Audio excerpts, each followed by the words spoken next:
بسم الله الرحمن الرحيم. اللهم اشرح لي صدري ويسر لي امري واحلل عقدة من لساني يفقهوا قولي باذن الله. انا دلوقتي هكلمكم عن باذن الله يعني كل تفاصيل البراكتيكال بتاع البايو سنه اولى الترم الثاني. ف عايزه بقى كده نشوف الاول الروبريك بتاعنا عامل ازاي. المفروض ان باذن الله بكره على حسب انت بتشوف امتى، يوم الاحد يوم العملي هيجي لك 3 اسئله. اول سؤال منهم هيكون بيسالك على صوره تحت الميكروسكوب، يعني او هيكون جايبها لك على السلايد بتاعت البورد، او هيكون جايبها لك صوره بورق عادي على حسب الامكانيات بتاعت المدرسه. يا اما انت هتقعد تبص على الميكروسكوبات، يا اما هتبقى جايبها لك على البورد وكل الفصل بيشوفها او كل اللجنه بتشوفها، يا اما هيكون بيوزعوا عليكم ورق، كل واحد ورق غير التاني على حسب تنظيم كل مدرسه. من الاخر انت هتبقى نوعيه التيشوز او السيلز اللي موجوده عندك البلانت تيشوز اللي بتنقسم للميرستماتيك والسمبل والكومبلكس بيرمننت تيشوز، سواء بيرينكايما كولينكايما سكليرينكايما كلورينكايما زايلم وفلويم. المفروض ان انت في كل واحده هترسمها انت بخط ايديك بعد طبعا ما تتعرف عليها، وبعد كده تعمل الفانكشن بتاعتها وتشوف الادابتيشنز اللي ممكن تكون بتحصل. والفانكشنز والادابتيشن مش هنفرقهم قوي عن بعض. المفروض ان كل واحد هيبقى عنده صوره اتنين تلاته على حسب بقى كل مدرسه هيكون شكلها عامله ازاي. طبعا المفروض ان انت تقوم كاتب كل حاجه ويبقى الرسم بتاعك مظبوط وكاتب الليبلز والدنيا عندك تمام وكل حاجه وكاتب الفانكشنز والدنيا تمام. طيب ده اول سؤال.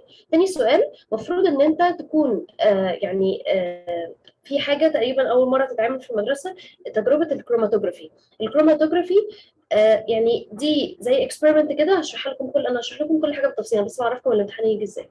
المفروض ان هي تعمل كروماتوجرافي وهيطلع لك شويه بيجمنتس. المفروض بقى كل بيجمنت هتطلع لك انت هتقول ايه الالوان بتاعتها وده معناه ايه وايه الفانكشن اللي هيكونوا بيقوموا بيها، وعلى حسب بقى كل واحد هيكون جاي له ايه بالظبط.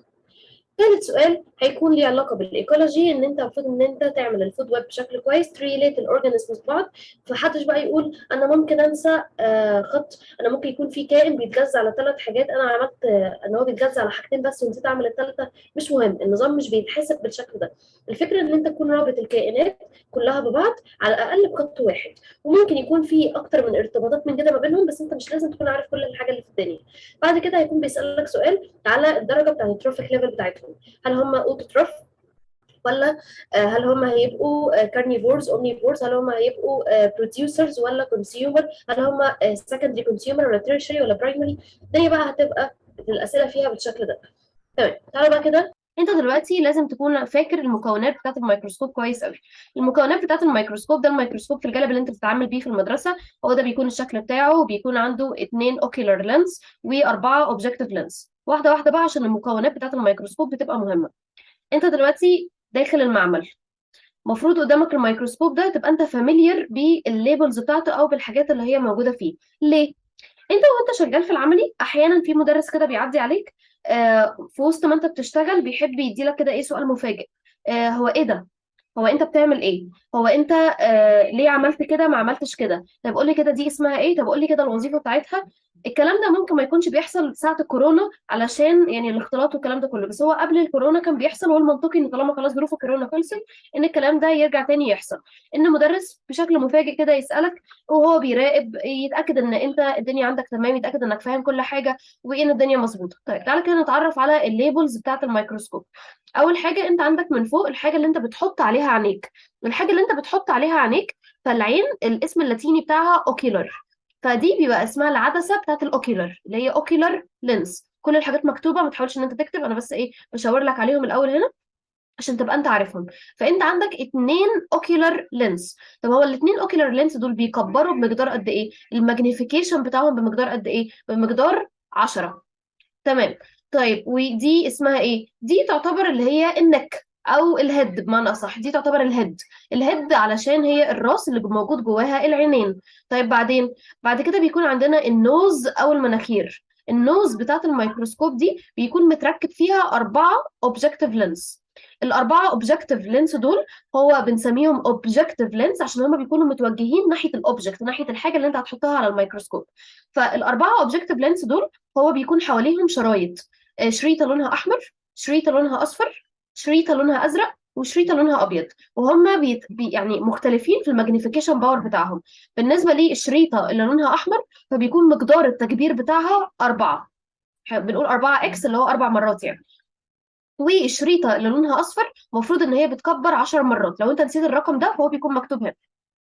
والشريطه اللي لونها ازرق المفروض انها بتكبر 40 مره، والشريطه اللي لونها ابيض بتكبر 100 مره. ممكن احيانا يكون في مدارس الموضوع ده فيها مختلف شويه، بس هي دي القواعد الاساسيه. اللون الاحمر 4، الاصفر 10، الازرق بيكبر 40 مره، والابيض ده انت مش بتتعامل بيه في المدرسه لان هو بيكبر زياده عن اللزوم وانت مش هتعرف تشوف بيه، بيكبر 100 مره. فانت في الغالب لما تيجي تتعامل في المدرسه بتتعامل بحاجه من الثلاثه دول، اللي هو الشريط الاحمر الاصفر الازرق.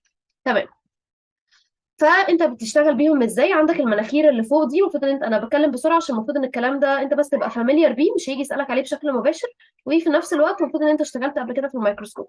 فلو انت عندك يعني مشكله حاول تعيد الجزء ده، بس عشان بحاول بس ان السيشن ما تبقاش طويله عليكم عشان المحتوى بتاع العمل كبير شويه. المهم ان النوز دي انت لما بتيجي تتعامل بيها بتبقى عن طريق ان انت بتلفها. يعني انت بيكون عندك النوز بالشكل ده، بتقوم انت لففها، فبيبقى عندك عدسه موجهه ناحيه السلايد اللي هتبقى على الميكروسكوب. فالعدسات دي انت بتلفها بحيث ان يبقى في عدسه معينه هي اللي مواجهه للسلايد بتاعتك على الميكروسكوب. تمام. بعد كده هنا بيكون عندك الستيج ده هو المكان اللي انت بتحط عليه السلايد بتاعتك، وبتحط عليه السلايد ده بحيث ان انت تقدر ان انت يعني تكون هي موجوده على حاجه ثابته تقدر ان انت تشوفها بيها بسهوله. تمام. الستيج دي لو انت حطيت عليها السلايد بتاعت الميكروسكوب فهتلاقيها بتفلت او بتروح منك يمين وشمال. فالحل ايه؟ الحل ان هم عاملين لها كليبسات. الكليبسات دي بتبقى مشبك بيقدر ان هو انت بتدخل السلايد فيه وبتقوم قافش عليها بحيث ان هي تفضل ثابته في مكانها، وما تقعدش يعني تتزحلق منك كده وتروح يمين وشمال او تتكسر مثلا لا قدر الله. طيب بعدين، بعد كده بيبقى انت عندك هنا الحاجات اللي بتلخبطكم شويه، هي الكورس ادجستمنت والفاين ادجستمنت. الكورس ادجستمنت ده يا شباب كورس بيكون كبير، كورس تمام، ده بيكون الكبير ده بتعمل بيه ايه؟ انت لما بتيجي تمسكه بتلفه، ف وانت بتلفه كده بتطلع الستيج كلها لفوق عشان تقربها من العدسه، او بتنزلها لتحت عشان تبعدها عن العدسه. تمام. ففي بعض المدارس بيبقى عندها الكورس ادجستمنت ده بيحرك العدسات ذات نفسها، بس يعني في الغالب بيبقى الكورس ادجستمنت اللي هيكون عندك في المدرسه اللي هو بيحرك الستيج، بيحرك الستيج بيرفعها لفوق فتبقى اقرب للعدسه، او بينزلها لتحت فتبقى ابعد عن العدسه. وهقول لك تكنيك الميكروسكوب لما نيجي لجزء الميكروسكوب. تمام. طيب نيجي بعد كده للفاين ادجستمنت. الفاين ادجستمنت ده هو الجزء الرفيع شويه. ده لما انت بتيجي تتحركه انت مش هتحس بفرق في الحرق، يعني هتلاقي الستيج مش بتتحرك، العدسه مش بتتحرك، مفيش حاجه بتتحرك، بس هتلاقي ان الصوره بتبقى اوضح شويه، كأن مثلا الصوره كانت محطوطه على جوده 144 وانت مثلا بترفعها لجوده 1080 مثلا. وهفهمك برضو تستخدمها ازاي وامتى، وانت برضو اعتقد هيبقى عندك معرفه بالكلام ده. طيب في بقى البتاعات السوداء دي، البتاعات السوداء دي فهي بتحرك الكليبسات. يعني انت لما تيجي تحركها فهي في واحده منهم بتحرك الكليبسات يمين وشمال، وفي واحده بتحرك الكليبسات قدام وورا. كل الحاجات دي بتساعدك ان انت تتحرك جوه السلايد. يعني انت دلوقتي عينيك على الميكروسكوب وشايف حاجه معينه جوه السلايد، فانت مثلا عايز تشوف يمين شويه، عايز تشوف شمال شويه، مش هتقوم ماسك السلايد وتقعد تحركها بايديك. انت دلوقتي حاطط السلايد على كليبسات وقافله الكليبسات دي عليها، بتقوم انت محرك الكليبسات دي عن طريق الرول ده، تقوم محركها يمين وشمال، او بواحده تانية هتحركها قدام وورا بحيث ان انت تقدر تتحرك جوه السلايد بتاعت الميكروسكوب. بعد كده هيبقى عندك هنا شويه حاجات في الجانب مش بتتسأل عليها قوي، دي بيبقى اسمها دايفراجم او ليها اسم تاني اسمها دايفراجم تعتبر. دايفراجم دي يعني فاكس تعرف الوظيفه بتاعتها دلوقتي، بس هي عموما يعني هي بتبقى عامله زي البؤبؤ بتاع العين، بتتحكم في كميه الاضاءه اللي هتبقى داخله. يعني هي لو الدايفراجم ده مفتوح على اخره فكل الاضاءه هتقوم داخله، لو الدايفراجم مقفول شويه فمش كل الاضاءه هتخش. على سبيل المثال مثلا زي بؤبؤ العينين بتاعك، بؤبؤ العينين لو هو مفتوح للاخر فهتلاقي ان في ضوء كتير داخل لعينيك، طب لو هو مضيق شويه هتلاقي مش كل الضوء داخل لعينيك. وده بيفيد في ايه؟ بيفيد في كميه الاضاءه اللي هتبقى داخله على السلايد بتاعتك. وحاجه زي كده برضو في الجانب انت مش هتلعب فيها قوي، بس برضو هنتكلم في ايه ممكن تلعب فيه وايه لا. بعد كده عندنا هنا اللمبه او اللايت سورس، وعندنا ده برايتنس ادجستمنت، بتفضل بقى ايه تحركه كده تعمل له رول يمين وشمال. ده انت بتتحكم في الانتنستي بتاعت الاضاءه، بتتحكم في الاضاءه بتاعتك هي مضيئه قوي ولا مضيئه حبه صغيرين. بعد كده عندك هنا اللايت سويتش، ده انت بتطفي بيه اللمبه او بتشغلها يعني. ف بالراحه بقى كده، ده كده الليبلز بتاعت الميكروسكوب. هو مش هيسالك على الليبلز بتاعت الميكروسكوب، بس انت لازم تبقى عارفها، عشان كده انا قلتها بسرعه لان انت مش هتسال فيها، بس انت ذات نفسك وانت داخل الامتحان لازم تبقى عارفها.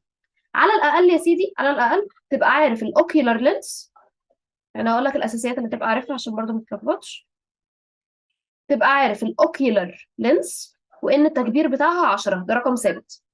وتبقى عارف ان دول اسمهم اوبجكتيف لينس، وتبقى عارف تقرا الرقم بتاعهم بتاع التكبير. وادي عندك الستيج والكورس ادجستمنت والفاين ادجستمنت. دي الحاجات الاساسيه اللي انت تبقى عارفها. الباقي زياده، بس انت لو ركزت هتلاقي ان هما مش اصعب حاجه. طيب، بالراحه. ايه الاسئله اللي ممكن تتسالها على الميكروسكوب؟ اول سؤال على الميكروسكوب وهو الماجنيفيكيشن باور. الماجنيفيكيشن باور ده يعني قوه التكبير او قدره التكبير. فانت لما بتيجي تحسب قدره التكبير او قوه التكبير، هي القانون بتاعها بسيط قوي. الماجنيفيكيشن بيساوي التوتال، يعني ماجنيفيكيشن باور. التوتال ماجنيفيكيشن باور بيساوي الماجنيفيكيشن بتاعه الاي بيس لينس او الاوكيولار لينس، هما الاثنين نفس المعنى، في الاوبجكتيف لينس ماجنيفيكيشن او الماجنيفيكيشن اوف اوبجكتيف لينس.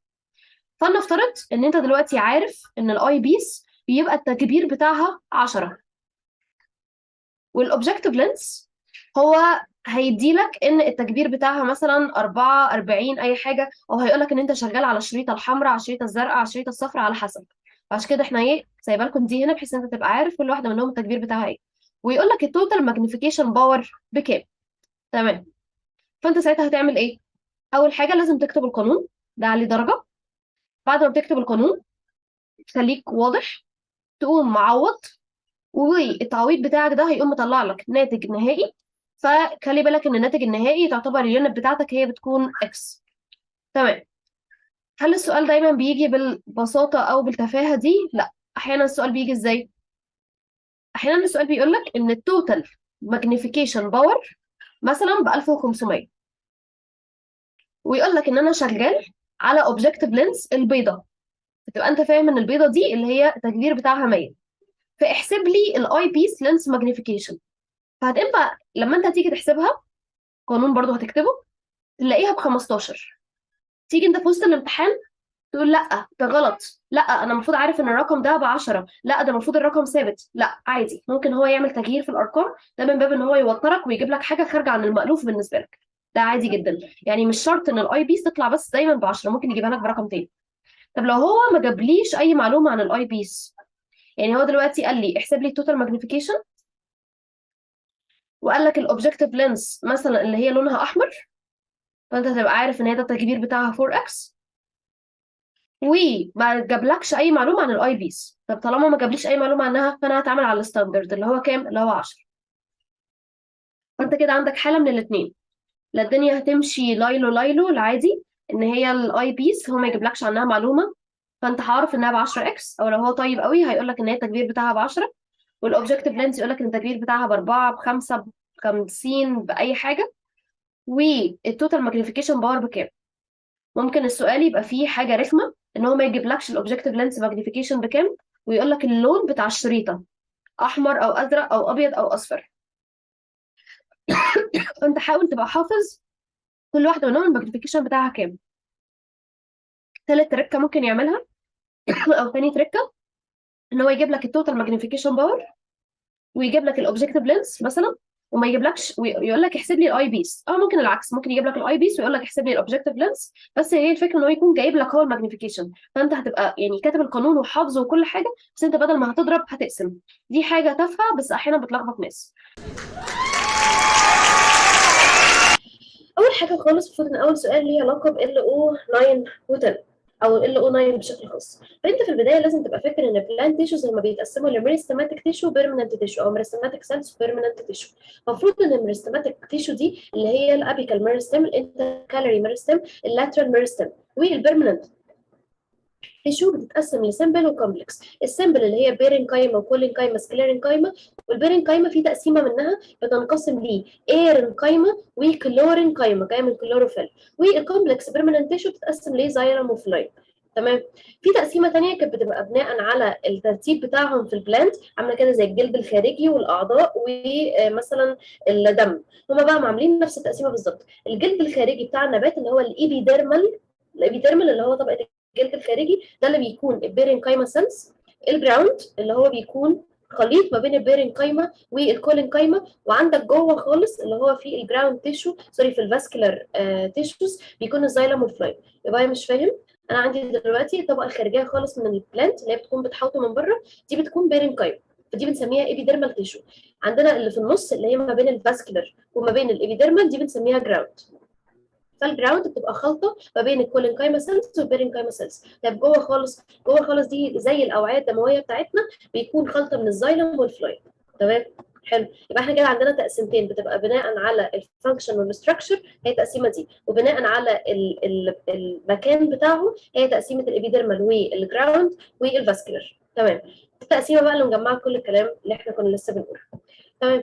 لو هنيجي نقارن في البدايه ما بين الميرستماتيك تيشو والبيرمننت تيشو، خليك مستعد لكل نوعيه الاسئله. فانت عندك الميرستماتيك تيشو المفروض ان هو كونتينيوسلي بيحصل ديفيجن في السيلز، لكن البيرمننت تيشو اصلا بتوقف النمو. او خليني علشان اكون دقيقه معاكم، المفروض ان البيرمننت تيشو اساسا هي بتكون جايه من الميرستماتيك سيلز، ان الميرستماتيك سيلز مع الوقت بيحصل فيها تطور لحد ما بتتحول لحاجه من ثانيه، لحد ما بتتحول لحاجه من البيرمننت تيشو. يعني انت عندك اصلا كل البيرمننت تيشو دي هي جايه من بريستماتيك تيشو. المهم ان انت دلوقتي عندك الميرستماتيك تيشو بتتكاثر بشكل مستمر continuously dividing، لكن البيرمننت لا. المفروض ان السيلز بتاعت الميرستماتيك تقريبا ما بيكونش فيها مكونات كتيره جدا وبيكون الحجم بتاعها سمول، لكن البيرمننت بيكون حجمها كبير. السيل وول بتاع الميرستماتيك بيكون ثين، البيرمننت تيشو بيكون السيل بتاعها ثيك مقارنه بالميرستماتيك. الميرستماتيك تيشو تقريبا ما بيكونش عندها غير نيوكلياي يعتبر، فالنيوكلياي بتاعها بتكون لارج، لكن النيوكلياي بتاعت البيرمننت بتبقى سمول. الفاكيولز ما بتكونش موجوده في الميرستماتيك لكن بتكون موجوده في البيرمننت، وبقيه الحاجات ما تلزمناش قوي دلوقتي. بس اهم حاجه دلوقتي ان هي السيلز في الميرستماتيك بتكون undifferentiated، لكن السيلز في البيرمننت بتكون differentiated، يعني هي ليها وظيفه محدده بتقوم بيها. اول سؤال او اول حاجه تتعرف عليها هو لو جاب لك حاجه من الميرستماتيك تيشو، طب هو هيجيبها لي ازاي؟ لما هيجيبها لي تحت الميكروسكوب ان انا ابص عليها وهلاقي حاجه كده زي كوز الذره بالمنظر ده. لما هيجيب لي صوره ليها هتكون بالمنظر ده، لما هيكون جايب لي الميكروسكوب وحطيتها على البورد وهتكون بالمنظر ده.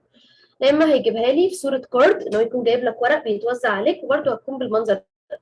طيب انت دلوقتي المفروض ترسمها، المفروض ترسم الميرستماتيك تيشو ازاي؟ هيبقى عندك حل من الاثنين. في كل الاحوال انت محتاج ترسم الشكل بتاع كوز الذره ده، وتقسم البتاعه بتاعتك 3 اقسام. اول جزء خالص اللي هو عند القمه هتقوم مخططه بالشكل ده، وعندك تمسك اي اجزاء كده في النص وتقوم مخططها بالمنظر ده، وتقوم واخد اجزاء من البادز اللي انت مطلعها وتقوم عامل كده زي عمودين، ويكون ايه يعني مشرشرين كده شويه، وتقوم مشاور على فوق تقول ان ده الابيكال ميرستم وده الانتركالري ميرستم وده اللاترال ميرستم.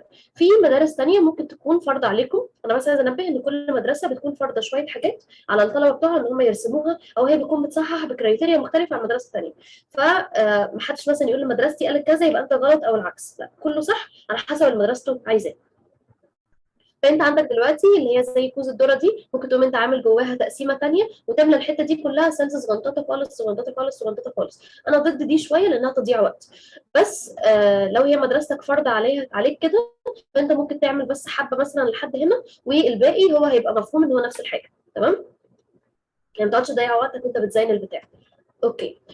وطبعا لازم تكتب الليبلز وتكتب تحتها ده الميرستماتيك تيشو اوف ستيم. اوكي. طيب ده كده اول سؤال، ان هو دلوقتي هتعرف على الحاجه وهكتب اسمها وهرسمها. هي دلوقتي جايب لي الفانكشن والادابتيشنز بتاعتهم، فانا المفروض ان انا اكتب على الميرستماتيك سيلز اللي انا هكون عارفاه، فانت تبقى كاتب ان هي undifferentiated او يعني او incompletely differentiated cell، او مثلا تبقى كاتب ان هي توتي بوتنت سيلز. يا ويا انا بس عايزه انبهكم على حاجه، انا في كل حاجه هقول معلومات كتيره شويه، مش معنى كده ان انت في الامتحان تقعد تكتب كل اللي انا بقوله، بس علشان لو انت نسيت اي حاجه يبقى عندك معلومه ثانيه تقدر تكتبها، لكن ما تكونش انت حافظ كل حاجه معلومه واحده نسيتها خلاص مش تاخد الدرجه. اوكي. فالميرستماتيك سيلز undifferentiated توتيبوتنت ستيم سيلز اللي انتوا كنتوا كاتبوها الترم الاولاني، هما بقى ايه وظيفتهم؟ هما بيخلوا ان السيلز تبقى تقدر ان هي تعمل اكسبانشن، وفي نفس الوقت تقدر ان هي تعمل ديفرنشيشن لديفرنت تيشوز، وفي نفس الوقت هي تعتبر انيشيشن للنيو اورجانز اللي بتتكون جوه السيلز من ناحيه بقى الليفز من ناحيه اي اورجان تاني. تمام. هم ليهم وظيفه ثانيه، ايوه هم بيعتبر كانهم بيعملوا الوند هيلينج، او اي جرح في السيل بيتفتح او في البلانت بيتفتح يعتبر ان هو بيتغطى بالميرستماتيك سيلز. تمام. ودي كل المعلومات اللي احنا لسه قايلينها عليهم، ان السيل وول ثين، النيوكلياي كبيره، لكن الفاكيولز تكون صغيره ان هي ما بتخزنش حاجات، هم بيقعدوا يتكاثروا كده ويكتروا من غير ما بيخزنوا اكل ولا ميه، يكونوا ايه الهدف بتاعهم بس ان هم بيكتروا العدد. تمام. طبعا اهم ميزه في الميرستماتيك سيلز ان هي بتخلي ان النبات ما بيموتش، ان هي بتخلي ان النبات طول الوقت هو بيكبر الى يعني اي حاجه بقى ان هي تدمره بالكامل، لكن البلانت مش بيموت او مش ليه عمر وبعد كده بيموت. هل معنى كده ان السيلز اللي جواه دي تفضل هي؟ لا، السيلز الاول بتبقى ميرستماتيك، بعد كده بتتحول لحاجه من البيرمننت تيشوز، بعد كده بتقوم متحوله ان هي تموت اللي هي الديد سيلز، بس بتفانكشن از السكليرين كايما او اللي هي الخلايا اللي بتكون ميته بس برضه بتحمي النبات. فانت عندك البلانت يعتبر ان هو بيستغل كل الموارد بتاعته. خلاص الميرستماتيك تيشو خلصناها وسهله وبسيطه، وعرفنا شويه معلومات عليها وازاي نرسمها وازاي نتعرف عليها. هنعمل نفس الكلام دلوقتي في البيرمننت تيشو. هما بيتقسموا لحاجتين، سمبل وكومبلكس. بالنسبه للسمبل فعندك بيرين كايما، كولين كايما، سكليرين كايما. يعني ايه سمبل؟ يعني هما بيكونوا مكونين من نوع واحد من السيلز، لكن كومبلكس ونركز في دي بتكون مكونه من كذا حاجه من السيلز، وهتفرق دي بالنسبه لي لما هاجي اتعرف عليهم في الميكروسكوب، ان انا هلاقي ان كل سيلز او كل الرسمه حاجه واحده ولا في كذا شكل مختلف في الرسمه، يبقى انا كده قدام كومبلكس ستراكشر. تمام. لو حاجه وقعت منكم تعيدوها تاني بعد اذنك. فانت عندك كده البيرمننت تيشو اول حاجه فيها هي البيرين كايما. البيرين كايما ممكن تجي لك في صور كتيره جدا، وانا حتى لما رجعت كل الملفات اللي انتوا كنتوا باعتينها لقيت ان في مدارس بتتعرف عليها بشكل مختلف، بس تعالوا نعرف ايه الصح، وانت برضو لو مدرستك مختلفه تبقى انت بتتفق مع مدرس المدرسه اللي هيصحح لك، لكن تعالوا نعرف الاساسيات والصح. انت عندك دلوقتي البيرين كايما هم اصلا بيكونوا موجودين في كذا شكل. انت عندك البيرين كايما تيشو اللي هي ممكن تكون موجوده في الشكل ده، واللي هي بتكون الوظيفه بتاعتها الاساسيه ان هي بيكون فيها فاكيول كبير عشان تخزن ميه. في نفس الوقت عندك نوع تاني من البيرينكايما بيكون عباره عن ستورج بيرينكايما، وبيكون فيها فود جرينز كتير او ستارج جرينز كتير، ودي هنلاقي ان شكلها بيكون سامبوكسات شويه او هيكساجونال، عشان في احد الامتحانات بتاع السنين اللي فاتت كان جايب شكل هيكساجونال، وفي ناس ممكن تتلخبط وتفتكرها حاجه ثانيه. فاحد اشكال البيرينكايما الشكل الهيكساجونال ده. تمام. برضو احد الاشكال بتاعتها ان هي بتكون فاضيه كده من جوه، اللي هو ده الايرين كايما او السيلز بتاعه البلانت اللي بتخلي فيه مسافات هواء علشان البروسيس بتاعت الفوتوسينثيز والريسبيريشن تسمح بمرور الاكسجين والكربون دايوكسيد. وعندك كمان الشكل بتاع الباليسيد بيرين كايما. مالهم الباليسيد بيرين كايما دول بيكونوا مترصين كده زي الدود جنب بعض او زي السردين، ودول ليهم اسم تاني اللي هو الكلورين كايما، لان هم بيكونوا غنيين بالكلوروبلاست، وهم دول اللي بيحصل فيهم الفوتوسينثيز. هنلاقي كده شكلهم زي السردين جنب بعض. تمام. كل دي اشكال بيرنكايم. ماشي. الشكل المتعارف عليه اكتر واللي بيجي لكم في الامتحان هو المنظر ده، شويه اشكال كده مش متزنه قوي، بس هتلاقي ان في نوعيه كبيره من الاشكال ومفيش مسافات فاضيه ملحوظه، حتى دي ما بتبقاش مسافات فاضيه، لا دي بيبقى سيل تحتها، على عكس الكولين قايمه بيكون فيه مسافات فاضيه. فنفرق البيرين قايمه هتلاقي ان هو جايبها لك كده فيه سيلز كتير، لكن الكولين قايمه ما بيكونش فيه المسافات، يعني ما بيكونش فيه سيلز متغطيه في المسافات دي، لا بتكون فاضيه. تعالوا هنشوفها كمان شويه.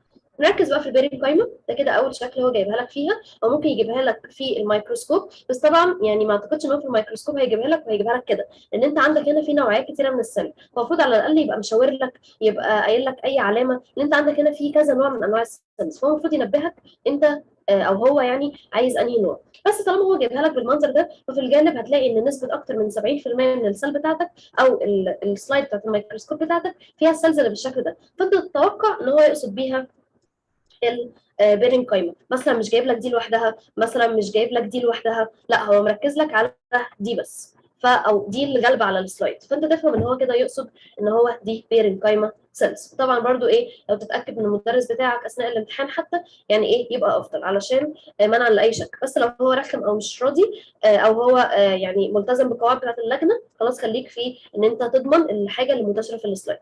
ممكن برضو تيجي بالمنظر ده ان انت تلاقي السلايد معظمها حاجات كده كور كتير جدا متلزقه جنب بعض، فانت تفهم ان دي بيرنج قايمه. يبقى هي دي مش ميرستماتيك سيل، لا ميرستماتيك تيشو في الجانب هيكون جايبها لك في شكل الذره ده، لان الميرستماتيك بتكون مميزه ان هي موجوده عند الحواف بتاعه الجروس بتاعه البلاد.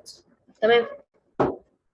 انا دلوقتي لما هاجي ارسمها هرسمها ازاي؟ عندي كذا طريقه ان انا ارسمها، لان انا اوريدي عندي كذا نوع، بس يعني الرسمه اللي انا شفتها منتشره عندكم في المدارس هي الرسمه اللي بالشكل ده، بس ما تظللش المسافات دي، ما تظللهاش. لو انت ظللتها فكانك بتقول ان هي فراغ، لكن لو ما ظللتهاش فانا كده هفهم ان هي تحتها سيلز عادي. فانت ممكن تقول لي ان دي انترسيلر سبيس، او ممكن تقول لي ان هي دي الليفنج سيل وتسيب الكلمه دي فاضيه، ان هي ممكن تكون سيلز تحتها او ممكن تكون انترسيلر سبيس. بس يعني ايه، ممكن تختار ان انت مثلا ترسم ده عشان تاكد له كمان ان انت فاهم ان دي بيرنج قايمه. ممكن ترسم جنبها الباليسيد وترسم جواها كلوروفيل عشان تفهمه اكتر ان انت فاهم ان هي ايه، ان انت فاهم ان هي بيرنج قايمه. تمام. وتكتب ان ده section of بيرنج قايمه، transverse section of بيرنج قايمه، top view of بيرنج قايمه، الكلمه اللي تفتكرها. المهم ان انت بس تكتب حاجتين، يعني حاجتين بس تاخد بالك منهم، ان انت تكتب الليبل وتكتب العنوان. حاجه دايما الناس بتنساها، بس افتكروا بس ان انتوا تكتبوا العنوان. فانا كده لحد دلوقتي افتكر ان انت تكتب العنوان، افتكر ان انت تكتب الليبلز، واحنا ماشيين هناخد حاجات تانية ناخد بالنا منها. ده طريقة تانية لرسم البيرنج قايمة سيلز، برضو نفس الطريقة، مش لازم يعني تخليها أشكال رائعة، عادي يعني أي حاجة. ده شكل بتاع البيرنج قايمه، بس يعني برسم الكمبيوتر اللي هو بيكون راسم سيل وول على قد ما بيقدر. والبيرنج قايمه ده احد الاشكال ليها تحت الميكروسكوب. عايزه بس انبهكم ان البيرنج قايمه هي ذات نفسها لو بيناها تحت الميكروسكوب فهي بتكون كذا طبقه، في طبقه مستطيلات، في طبقه رفيعه شويه، في طبقه اتخن شويه، وفي طبقات اللي فوق اللي هي بيكون مبين معاها شويه كيوتيكل، فانت او الابيديرمال سيلز. فانت عندك البيرنج قايمه لو جابها تحت الميكروسكوب او جاب لك صوره يعني دروينج، فده احد الاشكال اللي ممكن يجيبها. تعرفها منين؟ هتلاقي ممكن زي عك كده قدام، وفي مستطيلات منظمه كده، في زي شرط. تمام. هتلاقي كذا نوع من انواع السيلز، بس هم كلهم بيرنج قايمه. اوكي. تعالى بقى نعرف شويه معلومات عن البيرنج قايمه علشان تقدر ان انت تكتبها. البيرنج قايمه بتكون موجوده في كل النبات لان هي ليها وظائف مختلفه. ايه بقى الوظائف بتاعتها؟ هي بشكل اساسي بيكون الوظيفه بتاعتها ستورج وفود برودكشن عن طريق الفوتوسينثيس. فهي بتعمل الفوتوسينثيس عن طريق الكلوروبلاست، وبتعمل الاستورج جوه الفاكيول بتاعتها للفود وللووتر. واحنا طبعا نقدر برضو نقول ان هي بيكون عندها فلكسبل سيل وول، ودي احد الادابتيشنز اللي هي بتعملها، يعني خلي الفانكشن هي الادابتيشن. فلكسبل سيل وول عشان تقدر ان هي تكون يعني بتسمح بمرور الجازس من وسطها. ممكن مثلا تقول ان هي بيكون عندها في ايرز في النص، او في سبيسز في النص عشان تسمح بمرور الجاز منها.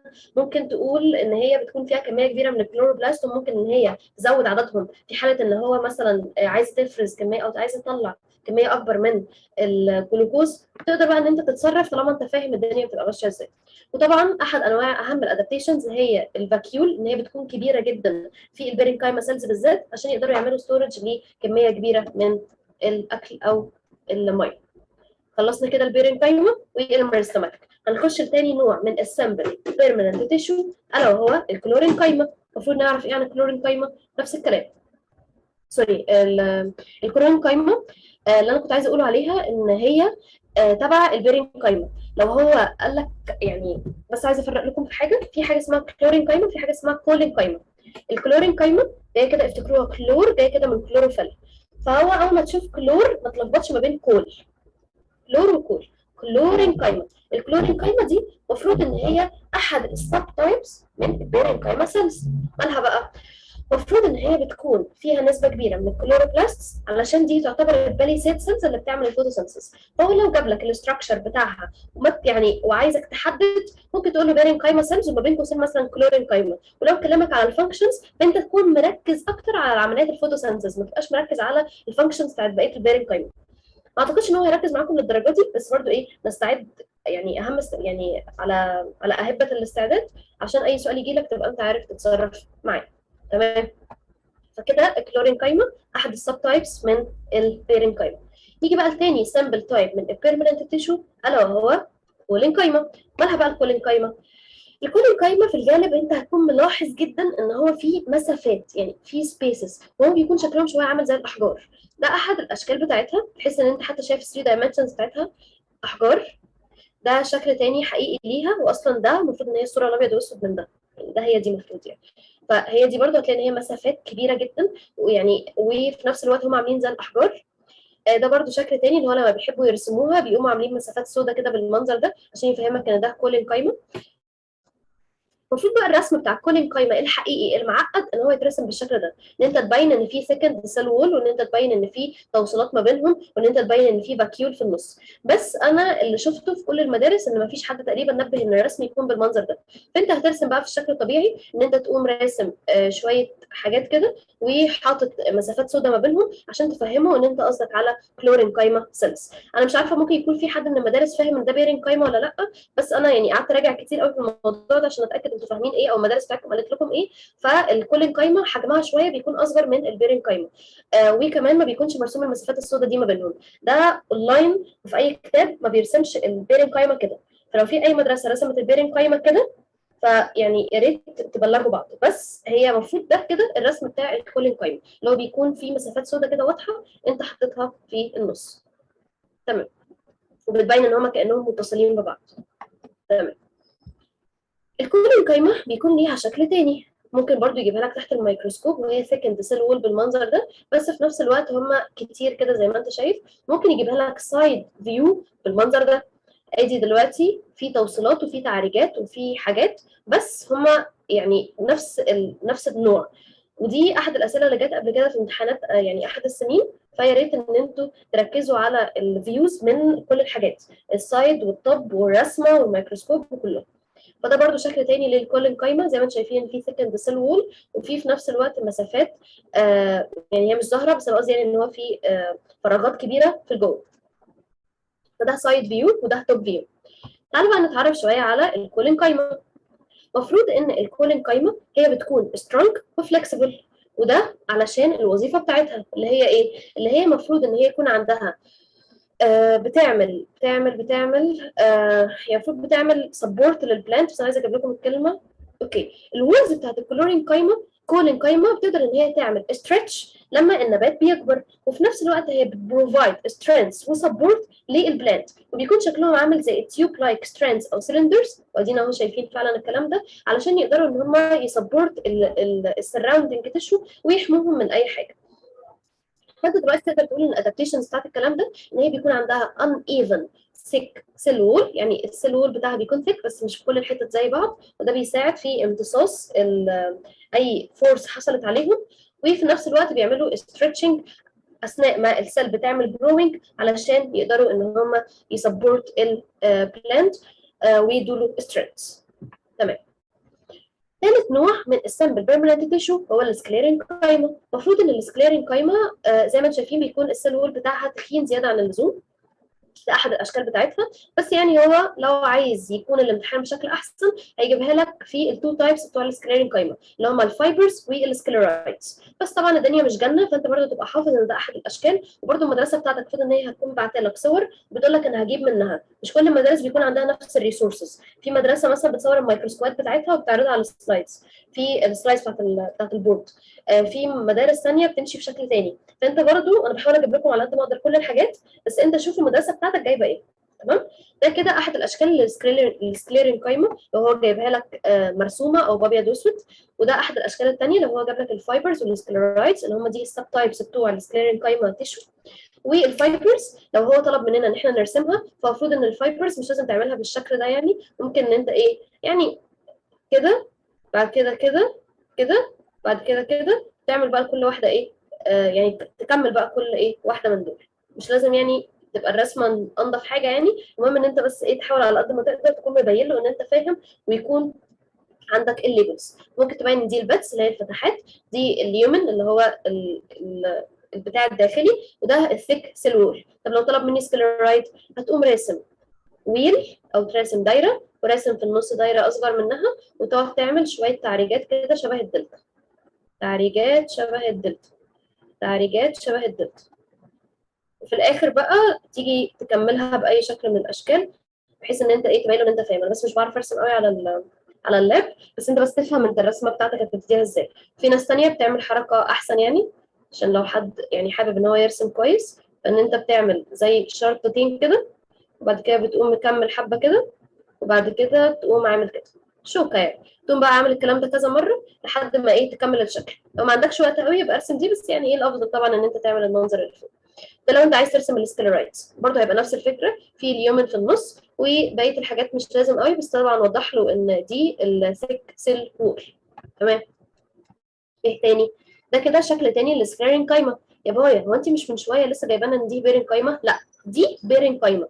امال فين السكليرين قايمه اللي انت بتشاور لنا عليها، اللي هي لونها احمر باين قوي من كتر ما الصبغه مغطيه السيل وول بتاعت التيشو بتاعت السكليرايد وملوناها.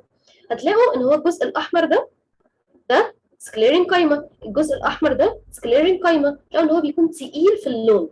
فلو هو قال لك الحاجه التقيله في اللون، الحاجه اللي باينه، الحاجه اللي السيل وول بتاعها تخين بقى ايا كان بقى شكل من الاشكال، المفروض ان هو يعني لو منطقي ان هو يجيب لك ده كده ويشاور لك كده، المفروض يعني. فانت تبقى عارف ان هو يقصد الحاجه التقيله دي هي السكليرين قايمه. حلو. مالها بقى السكليرين قايمه؟ برضه نعرف عنها شويه معلومات. المفروض ان السكليرين قايمه دي بتكون فيري ثيك وريجيد. المفروض ان هي يعني هي اساسا تعتبر ان هي خلايا ميته. عند الماتيريتي يعتبر ان السيلز دي بتداي. ومفروض ان هي السيتوبلازم بيحصل له ديس انتجريشن بحيث ما يبقاش فيه اي ميه تطريها. وهي بتنقسم لنوعين، فايبرز وسكليرايتس. فانت كده لو سالك على الادابتيشن ممكن تقول ان السيك فيري سيك سيل وول، وفي نفس الوقت السيتوبلازم ديس انتجريت، فده بيخلي ان هي تكون ناشفه اكتر واكتر. فانت كده هتاخد الدرجات باذن الله. عايز بقى ترجي كده وتبين له انك فاهم، قول له ان ليها سب تايبس فايبرز وسكليرايتس. عايز بقى ترجي اكتر واكتر، قول له الفايبرز دي بتكون لونج وثين سيلز تو فورم ستريندز، وان هو بيبروفايد سبورت وستريندز، والخ بقى من بقيه الرغي ده ان هم شبه اللاينن والروب. مش مهم. السكليرايدز ان هم بيكونوا irregular in shape، واحيانا بنلاقيهم في شكل كلاسترز، يعني هم بيكونوا ايه في شكل كده تجمعات. ومش لازم بقى نعرف الباقي، بس بركز على اهم الحاجات. نيجي بقى لل او كومبلكس بيرمننت تيشو. احنا حتى الان خدنا الميرستماتيك، وخدنا بعد كده السمبل بيرين قايمه والسب تايبس بتوعها، كولين قايمه والسكليرين قايمه بالسب تايبس بتوعها. نيجي بقى دلوقتي للكومبلكس بيرمننت تيشو اللي هم الزايلم والفلويم، ونركز بقى هنا حبتين بقى. اول حاجه انت عندك الزايلم والفلويم. لو هنيجي نتكلم في الشكل بتاع الاستراكشر بتاعهم فهو في فروقات كتيره جدا. اولا انت عندك الزايلم المفروض ان هو بيعدي ووتر ومينرالز بس، لكن الفلويم جاي كده من اسمها فهفه ان هو بيعدي الفود اللي هو مين؟ اللي هو الجلوكوز. تمام. هتلاقي ان الفلويم في النص بيكون عنده زي بتاع كده منخل. المنخل ده هو بنسميه سيل اند وولز عندهم بيرفوريشنز. المهم ان المنخل ده علشان مثلا لو في اي تجمعات كلاسترز من الجلوكوز ما تعملش مشكله في النبات وتتحجز هنا. وانت عندك في الفلويم بيكون تو واي فلو، لكن الزايلم بيبقى طالع بس من تحت لفوق. لكن الفلويم ممكن عندك مثلا ليف فوق عملت فوتوسينثيس تنزل الجلوكوز للليف تحت، والعكس صحيح. لكن الزايلم دايما الميه هتكون بتطلع منين هي والمينرالز؟ بتطلع من الارض لفوق، فعشان كده بنسميها وان واي فلو. لكن الفلويم تو واي فلو، فعشان كده هتلاقي عنده بتعدي تشتغل برضو ايه زي صمامات كده. تمام. الزايلم طبعا بيكون عنده لجنين على الجناب، وما بيكونش عنده اند سيل وول ما بين يعني السيلز كلها بتكون مفتحه على بعض، ما بيكونش عندهم سيل وول يعني. لكن هنا في اللايم هتلاقي سيل، لكن السيل وول بتاعها مفتح. السيل والسيل وول بتاعها مفتح، او الجنب يعني بتاع السيل وول مفتح. تعالوا بقى نعرف الفروقات ما بين الزايلم والفلايم، وحاولوا على قد ما تقدروا تحفظوا اكبر معلومات عليه. المفروض دلوقتي الزايلم هي بتكون كومبلكس تيشو اوف بلانت، المفروض انها بتكون مسؤول عن النقل بتاع الووتر والمينرالز ثرو بلانتس. لكن الفلايم بيكون مسؤول عن الترانسبورتنج بتاع الفود ماتيريال اللي هو بين قوسين الجلوكوز واذر اورجانيك ماتيريالز او اي حاجه هتكون موجوده. ايه بقى المكونات بتاعت الزايلم والمكونات بتاعت الفلايم؟ الزايلم مينلي بيكون عنده مكون من ديد سيلز، لكن الفلويم لا، كل السيلز اللي بتكون موجوده في الفلويم بتكون ليفنج. فاذا انت تتوقع ان انت في الزايلم هتلاقي سكليرين قايمه سيلز، لكن الفلويم مش هتلاقي فيه خلايا ميته، بتكون الخلايا اللي موجوده فيه كلها عايشه. فاذا انت عندك الزايلم فيه خلايا ميته زي السكليرين قايمه سيلز، وفي خلايا عايشه زي البيرين قايمه سيلز. هل في كولين قايمه؟ في الغالب لا، بيكون الخلايا الوحيده اللي عايشه عنده هي البيرين قايمه. لكن الفلايم بيكون عنده كذا نوعيه من السيلز. هنيجي دلوقتي نلاقي بس يعني ما عندهوش خلايا ميته. الزايلم هنلاقي ان هو بيكون مكون من ثلاث حتت، زايلم فيزل وفايبر وتراكيتس. طب الفلايم بيكون عنده فلايم فايبر، السيف تيوب، السيف سيلز. السيف اللي هي المنخل اللي هو الاجزاء دي. ممكن برضه نقول عليها سيف. وفي نفس الوقت بيكون عنده كامبانيان سيلز. مين الكامبانيان سيلز دي؟ دي السيلز الخارجيه اللي بتكون جنب الفلويم اهي. فين؟ ده كده السيف بليت، وده كده الفلويم بالبرفوريشنز، وهتلاقي هنا الكامبانيان سيلز اللي هي السيل اللي بتبقى لازقه فيه على طول، اللي بتدي له الجلوكوز او بتاخد منه الجلوكوز. تمام. الزايلم، نركز، الزايلم بيكون في الغالب لوكيتد في السنتر، لكن الفلويم هتلاقي ان هو بيلوكيت في الاوتر. طبعا الكلام ده بيكون شكله غريب شويه مقارنه بالستام والروت، وهنشوف الكلام ده دلوقتي. الفلويم بيكون باي دايركشنال او في التو دايركشنز، لكن الزايلم بيكون يوني دايركشنال. الزايلم علشان هو فيه خلايا ميته زي السكليرين كايما سيلز، هنلاقي ان هو بيبروفايد ميكانيكال سبورت، لان هو بيكون الجزء الناشف من الشجره. انت دلوقتي لو جيت قطعت الشجره، الجزء الناشف اللي في النص قوي ده هو ده الزايلم. لكن الفلويم معظمها خلايا حيه فيها ميه كتير، فهتلاقي ان هي مش بتبروفايد ميكانيكال سبورت. تمام. لو هو دلوقتي عايز يجيبها لك تحت الميكروسكوب، فالزايلم خلي بالك ان هو دايما بيكون فيها شرايط كده. الشرايط دي من ايه؟ من الليجنين اللي بيكون موجود جوه. احنا قلنا ان الزايلم بيكون حاجه ناشفه جدا وبيكون جواها في سيلز ميته. مين السيلز الميته؟ اهي السكرينين كايما ليجنين، الفايبرز بتاعت الليجنين اهي اهي. طب وايه تاني؟ ممكن تلاقي برضو حلقات. بصوا شايفين الحلقات دي تحت الميكروسكوب شكلها بيبقى عامل ازاي؟ يعني من الاخر اللون الاحمر هتلاقي ان هو بيريفير للسكليرين كايما سيلز، وبقيه الحاجات هتلاقي ان هي مش بتظهر باللون الاحمر ده، لان السكليرين كايما سيلز هي عندها ادخن سلول، فهتلاقي ان اي حاجه لونها احمر تبقى انت عارف ان هنا في سلول. تمام. في ثيك سيلول اللي هو عندك سكرين كايما سيلز، لقيتهم مشرطين بالمنظر ده يبقى ده كده الزايلم. طب لقيت حته فاضيه يبقى انت كده تعرف ان دي الفلويم، وبرده ممكن تلاقي جنبها في سيلز بالمنظر ده، فانت تبقى عارف ان ده فلويم. بس في الغالب خلينا برده ايه، نشوف يعني كل الامكانيات او كل الاحتماليات، خلينا برده نشوف الادق. في الغالب هو هيجيبهم لك الفلويم والزايلم في الروتس او الستمز. ركز بقى في الحته دي. دلوقتي انت عندك مفروض الروت والستم هما الاثنين هيبقى عندهم الفلويم والزايلم. ازاي؟ هو انت دلوقتي بنقل الميه والمينرالز من الارض، هل هنقل الميه والمينرالز من الروت والزايلم هيقف ومش هيكمل في الستم؟ لا هيكمل. فانت دلوقتي لازم يبقى عارف شكل او الرصه بتاعت الزايلم في الروت وفي الستم شكلها عامله ازاي، والرصه بتاعت الفلويم في الروت وفي الستم شكلها عامله ازاي.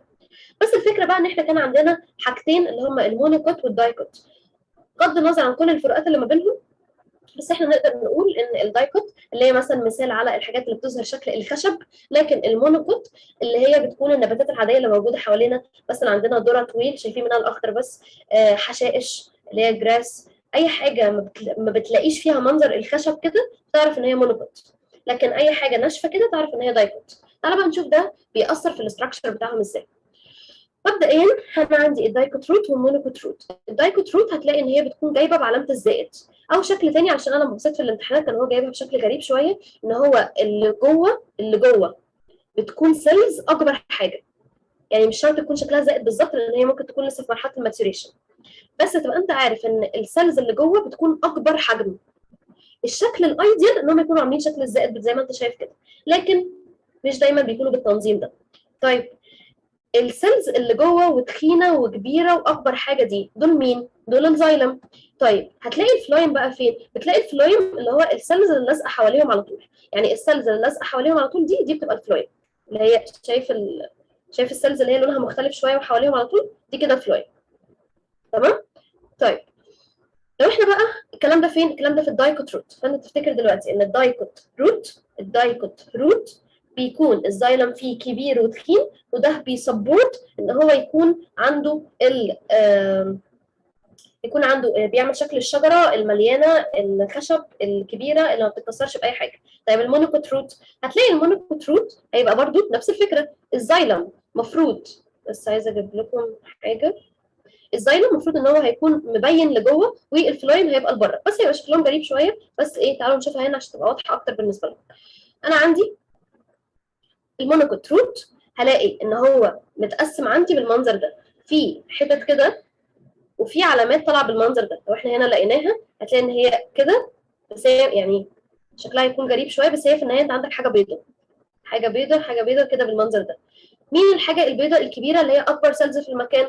مين اكبر سيلز في المكان بالعقل كده؟ الزايلم، دي ما عليهاش اختلاف. طب الفلويم تدور في اقرب سيلز موجوده جنب الزايلم، هي لونها هنا مش ظاهر قوي بس اللي هو الجزء البيج ده. طيب لو هي هنا اللي هو الجزء الازرق ده، يعني تدور يعني في اقرب سيل مختلفه جنب الزايلم، هو ده هيكون الفلويم. طب اللي هي ليه ابويا شكلها مش مميز؟ لان هي في الاول وفي الاخر مكونه من بارين قايمه وكولين قايمه، وكلها على بعضها الجزء ده عباره عن بارين قايمه وكولين قايمه، بس في جزء منه بيكون ديفرنشيتد شويه عشان يعمل الوظيفه بتاعت الفلويم. هو عشان كده هتلاقي ان هو قريبه من بعض. فانت الاول اعرف فين الزايلم يعني قريب منه تعرف الفلويم. بس الاهم من ده اصلا ان انت تعرف اولا ان انت روت، ان انت فروت، وتعرف دايكوت ولا مونوكوت. فنفرق ان الدايكوت روت هتلاقي ان هو بالمنظر ده، واحيانا بتكون علامه الزائد في النص بيكون فيها مسافه، فالمسافه اللي في النص دي بتبقى البث، بس برضو هتبقى نفس الفكره. ان انت دلوقتي شباب ده الدايكوت وده المونوكوت عشان انا عكستهم من شويه، بس برضه هتبقى نفس الفكره ان انت عندك الخلايا الكبيره الواضحه دي هي الزايلم، واقرب سيلز اللي ليها شكلها مختلف هو ده الفلويم. وادي المونوكوت روت هيكونوا بقى مش مترصين في علامه الزائد زي ما احنا شايفين كده في الزايلم، هتلاقي ان هو متوزعين في كل حته في حبه، في كل حته في حبه. تمام؟ فهتلاقي ان هم شكلهم بالمنظر ده، عاملين كده زي ناس بتلعب ورده، فتحيا ورده. تمام؟ فهتلاقي ان هو الناس اللي بتلعب في التحية ورده دي السيلز برده الكبيره هي الزايلم، والسيلز القريبه اللي شكلها مختلف هي الفلويم. واحيانا بيكون في مسافه فاضيه في النص، واحيانا بيكونوا قريبين شويه فما بتكونش باينه المسافه الفاضيه اللي في النص دي. بالمناسبه المسافه الفاضيه اللي في النص هي البث. اتمنى تكونوا جمعتوها. طيب نشوف بقى الستم. الستم اللي هو الجزء اللي بيكون الاورجن اللي ظاهر من البلاد. تمام؟ نركز. الستم في المونوكوت وفي الدايكوت هيكون شكله مختلف شويه. لو احنا هنيجي نشوف، بس عشان ايه عايزه احاول اجيبها لكم. في المونوكوت ستم هتلاقي ان هو وشه عامل عفاريت.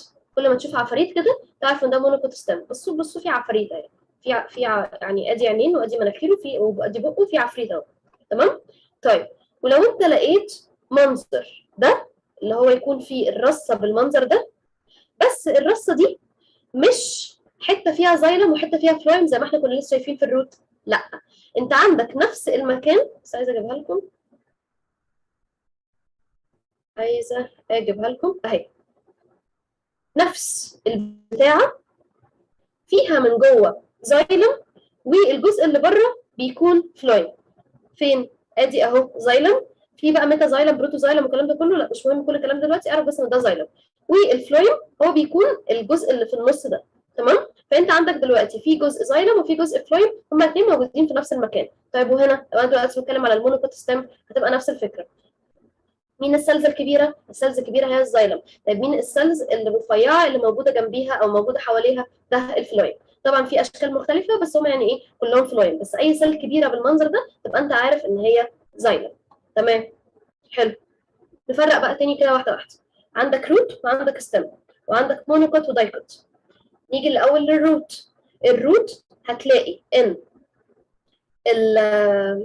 الزايلم والفلويم في الدايكوت بيكونوا مرصوصين في شكل علامه الزائد. ادي شكل، ادي شكل، اجيب لكم شكل ثالث، وادي شكل اهي. بس ممكن الزائد تبقى تخينه عادي. تمام؟ كل دي اشكال بتؤدي نفس الوظيفه. مين السيلز اللي بتكون كبيره وتخينه؟ الزايلم. مين السيلز اللي بتكون موجوده حواليها في الفراغات دي وبيكون محوطينها كده او ممكن تكون في الرفيعين اللي جنبهم دول؟ الفلويم. المهم ان انت دلوقتي تبقى عارف ان هو صور لك في اي مكان فاضي في المكان ده هيبقى فلويم. طب وحواليهم بقى بيكون في سيلز مختلفه وكتيره وكتيره، دي هتبقى خلط ما بين الكولين قايمه والبيرين قايمه. تمام؟ هنيجي دلوقتي ليه لقينا حاجه بالبتاع بالمنظر ده ومعموله كده كده كده. انا دلوقتي بتكلم فروت ولا في ستيم؟ هلاقي ان هي في حته زرقاء وفي بعيد عنها حته بيضاء، حته زرقاء وبعيد عنها حته بيضاء، او حته بلون وبعيد عنها حته بلون. تمام؟ يبقى انا كده في عندي زايلم وفلويم، فانا كده هيبقى عندي لا اما روت لا اما ستيم. هفكر واحده واحده. الستيم لا اما عندي وش عفريت لا اما عندي اشكال بالمنظر ده وهم جواهم في فلويم والزايلم. هل ده جواه الفلويم والزايلم؟ لا، يبقى انا كده مش في ستام، انا فروت. طيب ده كده دايكوت ولا مونوكوت؟ ده المفروض لو دايكوت ما هو هيبقى عامل لي علامه الزائد، بس هو دلوقتي مش عامل لي علامه الزائد، يبقى ده كده مونوكوت روت. تمام؟ يا اما هتحفظوها بشكل سيريس يا اما تحفظوا كل واحد كده زي ما هو. اوكي تمام. ادي وشوش العفريت اهي زي ما احنا شايفين. يبقى انت كده في مونوكوت ستيم، والدايكوت ستيم هيبقى بالمنظر ده. تعالوا نتعرف على تفاصيلهم اكتر. ادي كده زايلم اللي هي الفتحات الكبيره، والجزء اللي هيكون ما بينهم هيكون الفلويد، واللي فوق ده اللي هو بره اساسا الايدج او بره الرسمه ده كده بيكون البيرنج كايم. تمام تمام. ونفس الفكره هنا، الخلايا اللي بتكون كبيره قوي واضحه بتكون الزايلم، والخلايا القريبه منها واصغر في الحجم دي بتكون الفلويد، والباقي هيبقى جراوند تيشو عادي، خلطه ما بين البيرنج كايمه والكولين كايمه. يا رب تكونوا ركزت شويه في دماغكم. فلما يجي على الزايلم والفلويم هيسالك عليهم بالتفاصيل دي. بعد كده المفروض بقى ان انت هتبقى عارف معلومات على كل حد، على كل حاجه منهم.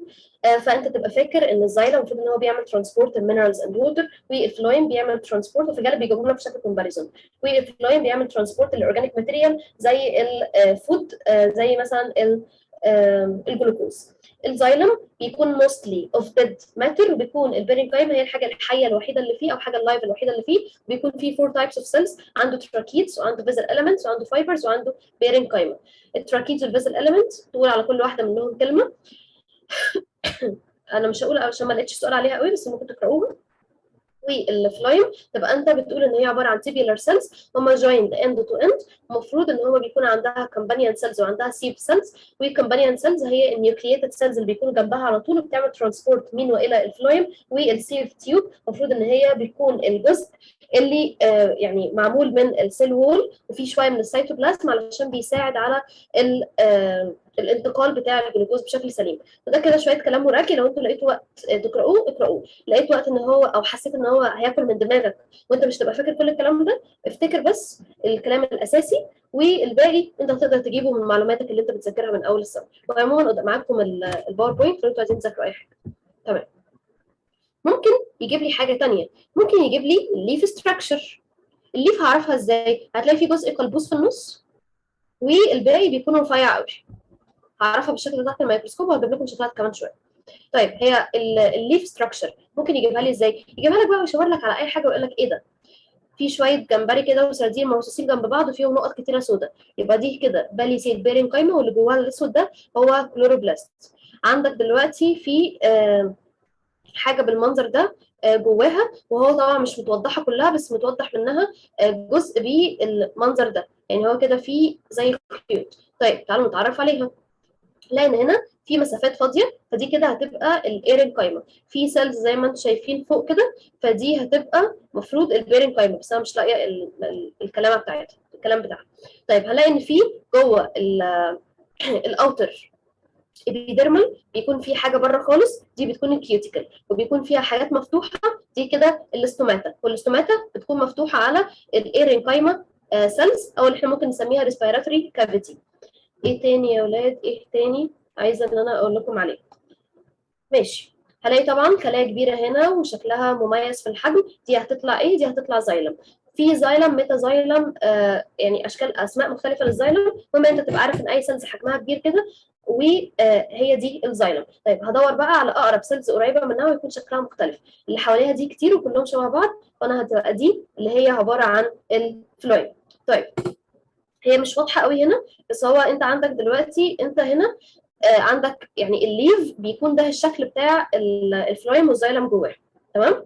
فدي كده دايكوت ليف، هتلاقي ان هي الزايلم والفلويم انت تقدر تميزهم بالمنظر ده.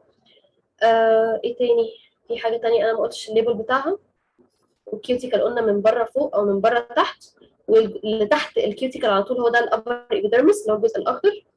باليسيب بيرنكايما، بروتوزايلم، ميتازايلم، السبونجي بيرنكايما اللي هو السيلز بتاعت البيرنكايما دي ممكن تقول عليها بيرنكايما، ممكن تقول عليها سبونجي بيرنكايما، اي حاجه مش تفرق. الفلايم اللي هي السيلز اللي لونها مختلف دي. الباندل شيس ده بيكون زي حزام كده بيكون حوالين الفاسكولار تيشوز علشان يحميهم من يعني اي سيلز ثانيه، بيكون زي حزام كده حواليها اسمه باندل شيس. في الاستوماتا اللي هي الفتحه بتاعتها اهي. في الابيديرمال هير اللي هو اي اكستنشن موجود بشكل خارجي. عندك اللور ابيديرمس، وعندك ده الريسبيراتوري كافيتي. تعالوا نشوف في ليبلز ثانيه. تمام. دي برضو كانت احد المدارس رسمها، فدي برضو نفس الفكره، زايلم فيزلز في سيلز قريبه هيكون شكلها مختلف. فدي هتبقى اللي هي دي ده الفلويم. حواليها ده هيكون الباندل شيس، وفوقيها ده البيرين كايما سيلز بمختلف انواعها بقى واشكالها، سيلز بالمنظر ده. ده كده الباليسيد تيشو سيلز، يعني حوالين الاير، فهنسميها سبونجي تيشو. كل دي على بعضها اصلا هي الميزوفيل لاير، وده اللور ابيديرمس. و ايه تاني، ادي كيوتيكال وادي كل حاجه. اتمنى يكون الموضوع اتغطى لكم بشكل مفصل. نراجع بقى تاني على السلايدز بتاعت الميكروسكوب بتاعت اول سؤال. فعندك ممكن يجيب لك حاجه بالمنظر ده، بس يكون مشاور لك على دول. ايه دول؟ ايه دول؟ بيرنكايما سيلز. طب وايه ده؟ في وش عفاريت، فانت تعرف كده ان انت في مونوكوتستم. ماشي، عندي حاجه تخينه من جنب ده ورفيعه من الجناب، فدي كده ليف اندر ذا مايكروسكوب. في عندك سيلز بالمنظر ده، فدي ممكن نقول عليها اللي هي كولين كايما تيشو. هي صحيح يعني يكون في لخبطه شويه ان هي ممكن تكون او تتحسب زي بيرين كايما، بس باذن الله هم هيكون جايب لكم فروقات واضحه ما بينهم، بس هو بيتعامل مع دي ان هي كولين كايما تيشو. وطبعا الجزء الاحمر ده لو عمل لك عليه زوم فدي كده السكليرين كايما تيشو. وده كده الميرستماتيك تيشو. وده شكل الدايكوت روت، شكل تاني تحت الميكروسكوب. يا باي انا مش شايف اي حاجه، بص بص بص جوه كده في علامه زائد. بصوا صغيره صحيح، بس هي ايه، تبقى انت ايه عارف شكلها اهي. دي كده دايكوت ستيم. في بعض المدارس هيجي لها الكلام ده تحت الميكروسكوب فتقدر تركز. عندك ادي ده كده دايكوت ستيم. طيب المفروض اعرف منين؟ الاقي ان في باندلز على كل جنب ومفيش حواليهم سيلز مميزه. فالباندلز دي بيكون السيلز الكبيره اللي جوه فيها زايلم، والسيلز اللي تحتيها على طول فلويم، واللي في النص فاضي. فكده ده دايكوت ستيم. ده كده الفلويم بارك، ده احد الاشكال بتاعته منشوره في المدارس. للاسف مفيش شكل مميز قوي، بس انت حاول تحفظ الشكل ده لو انت مدرستك كانت جايبه المنظر ده. ده كده الاستوماتا. طب انا هعرفها منين؟ هتبص كده هتدقق هتلاقي ان في، بصوا هنا، اللي هيخش منكم صيدله هيبقى بيجي له سيلز بالمنظر ده، هيجي له سلايز بالمنظر ده. بصوا هنا، هحاول اجيب لكم واحده واضحه شويه. هنا، هنا هتلاقي ان هو في المنظر ده اللي هو فيه كده حواليها كده.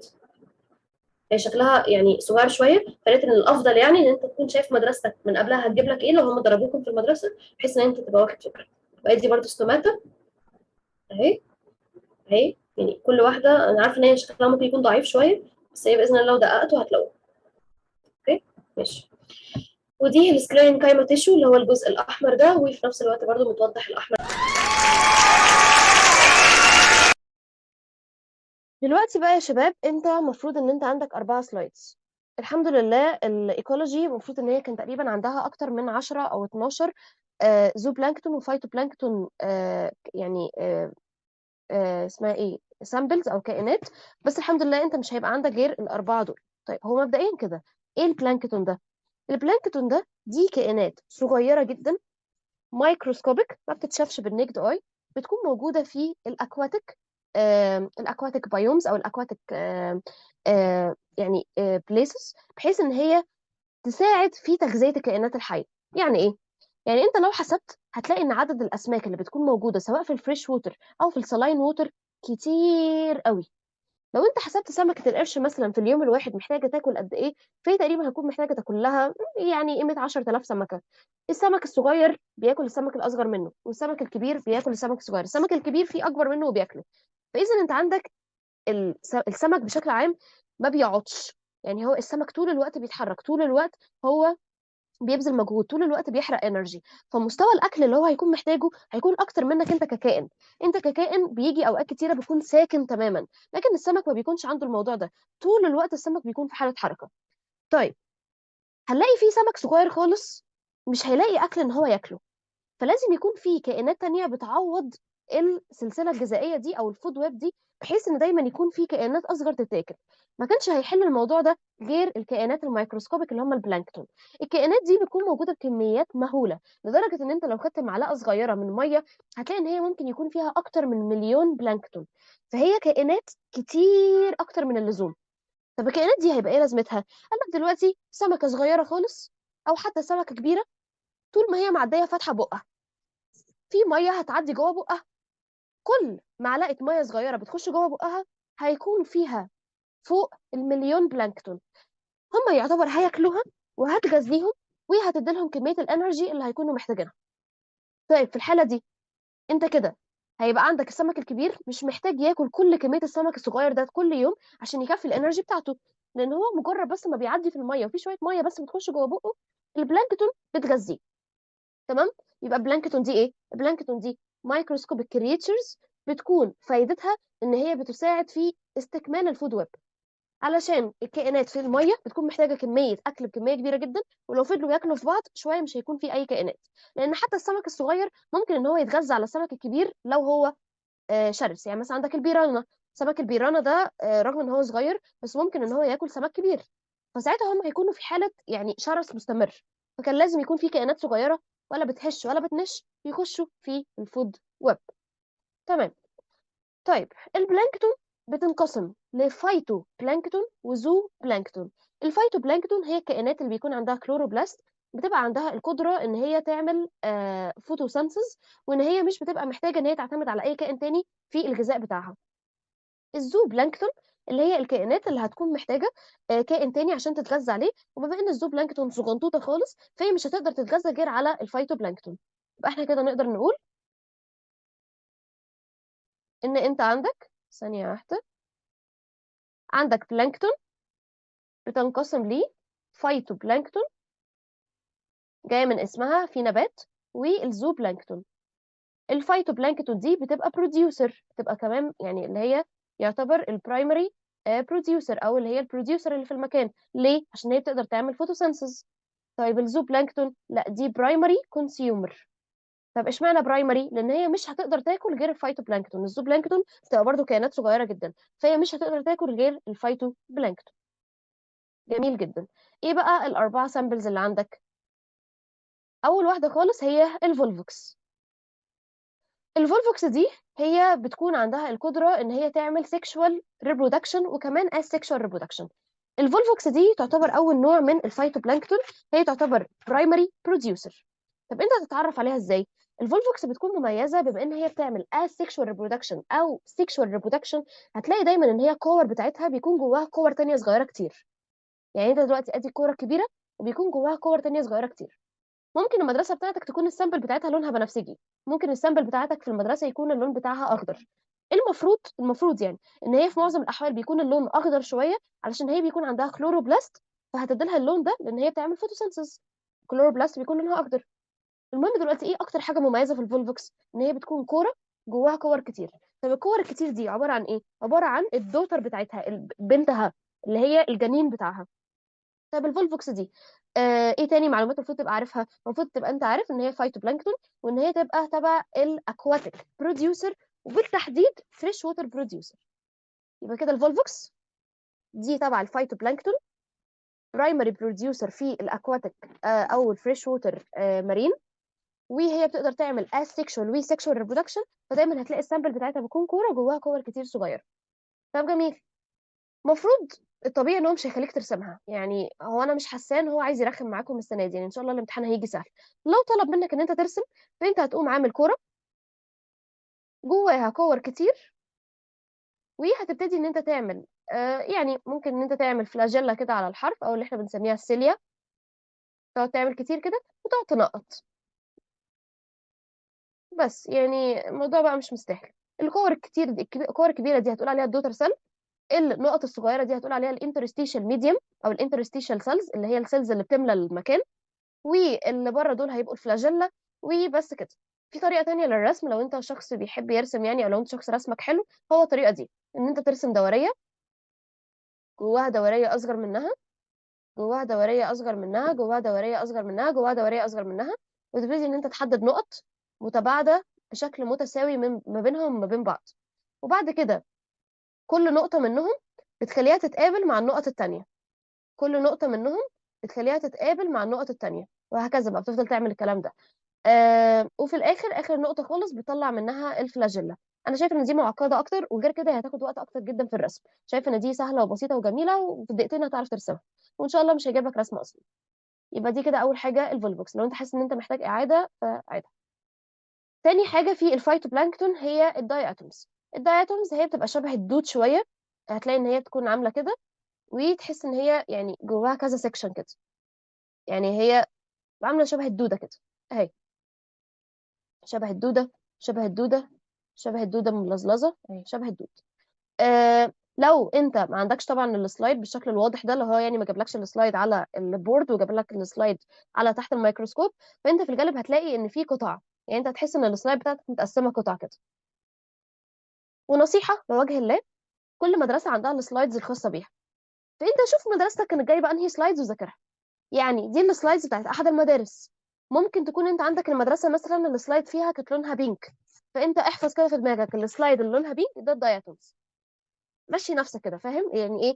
لصم كده شويه الحاجات اللي ممكن تتلصم. وده مش عشان انت لسه صغير فبقول لك لصم، لا، انت لحد ما تكبر، لحد ما تخش مثلا صيدله او طب، فدايما سكاشن الهيستولوجي او السكاشن اللي بيكون فيها تحت الميكروسكوب احنا بنحفظها بهبل. اللي هو ايه ده؟ دي السلايد اللي شبه الراجل اللي بيشوح كبده، دي السلايد اللي شبه حد بيصوت كده. يعني انت دايما في الهيستولوجي بنحفظ بالشكل ده، لان هو في الطبيعي في الحياه الواقعيه انت مش بيبقى مطلوب منك ان انت تتعرف على الحاجات تحت السلايد، انت بيبقى مطلوب منك ان انت عارف هو حاجه من الكائنين اللي هيظهروا. فانت تبقى دايما شغال على احتماليتين مش على 17 احتمال. فاحنا بنلصم الدنيا في السلايدز، ماشي. فعندك كده البتاع مكونه من قطع زي ما انت شايف كده، وهي دي الداي اتوم. الداي اتوم دي فايتوبلانكتون، فبرضه هتبقى برايمري بروديوسر، فبرضه هتبقى اكواتيك بروديوسر، ومفيش اي حاجه تانية مميزه فيها زي الفولفكس. طيب، لو طلب منك ترسمها، هي عندها اشكال كتير جدا، فانت ممكن ترسم اي شكل منهم، او يعني اعمل خلطبيطه كده. اول شكل واسهل شكل اللي انت بتعمل دايره جواها دوريه صغيره وتعمل كده، واحده كبيره واحده صغيره واحده كبيره واحده صغيره، وفي النص حاجات صغيره كده. تاني شكل ان انت تعمل الشكل بتاع نجم البحر ده، ان انت تعمل كده وتقوم عامل مروحه كده شبه التوربينه اللي انت مزنوق فيها في البروتوتايب. طبعا انا رسمي وحش، اكيد مش محتاجه اوضح ده، بس انت درب ايديك بس مره قبل ما تروح بكره الامتحان. ده كده تاني شكل الداياتومز. ممكن مثلا تنقي شكل تاني سهل، اللي هو مثلا تعمل المثلث ده وتعمل شويه نقط هنا وشويه نقط هنا وشويه نقط هنا. تالت شكل اللي هو مثلا ده، اللي هو تعمل كده، اللي هو شبه نجم البحر يعني. آه، وتقوم عامل كده، وتقوم عامل كده، وتقوم عامل كده، وتعمل برضو شويه نقط في كل واحده. نقي كم، او ممكن مثلا الشكل ده برضو سهل. ممكن نعمل اللي هي دوريه صغيره، ونعمل حواليها دوريه كبيره، ونفضل نعمل شرط شرط شرط شرط. نقي كم شكل منهم يعجبك واحفظهم عشان ترسمهم. بس الموضوع سهل يعني في الداياتومز. بعد كده عندنا اليوجلينا. اليوجلينا برضو دي من الفايتوبلانكتون. هتلاقي السلايد بتاعتها مميزه جدا لان هي بيكون لونها مخضر. اليوجلينا بتكون رفيعه، والسلايدز بتاعتها لا اما لو بالمنظر ده هتلاقيها شبه الشعرايه كده، لا اما بتكون يعني بالمنظر ده هتلاقي ان هي بتكون رفيعه ومتداخله اكتر على بعض، وما بيكونش مميز فيها تقسيمات. بص اقول لك على حاجه، اليوجلينا والداياتومز ممكن فعلا يلخبطوا ما بينهم وما بين بعض. فانت علشان تحفظها حاول تشوف السلايدز بتاعت المدرسه بتاعتك. بالنسبه للسلايدز اللي موجوده في الحاله دي، اليوجلينا هتكون شرايط رفيعه ومفيش اي حاجه تانية في السلايد. على عكس داياتومز هتلاقي اشكال تانية كتير مميزه. هتلاقي كده ان هي ممكن تكون مقسمه كده زي الدود. ممكن تلاقي في النص السلايد تحس انها منعكشه، عندها مثلا شويه دواير، عندها مثلا شويه حاجات لونها غامقه، شويه حاجات طويله. فالداياتومز عندها اشكال كتير، على عكس اليوجلينا عندها الاشكال بسيطه شويه. هتلاقي ان هي يا دوبك هي شرايط شرايط شرايط شرايط شرايط وبس كده. ومفروض ان هي يكون لونها اخضر. لو انت عندك في المدرسه لونها تاني فانت اعرف اللون اللي كان عندك في المدرسه. طيب ليه اليوجلينا وداياتومز والفولفوكس اشهر لون ليهم هو الاخضر؟ عشان كلهم فايتوبلانكتون وعندهم كلوروبلاست. اليوجلينا سهله جدا في رسمها، مجرد ان انت هتعمل شرايط كده، شرايط شرايط شرايط، وحاول انت الشرايط دي تكون رفيعه يعني. واليوجلينا من الفايتوبلانكتون اللي برضو بيكون برايمري بروديوسر في ال آه، في ال في الاكواتيك فود ويب. اخر حاجه خالص هي كوب بوت.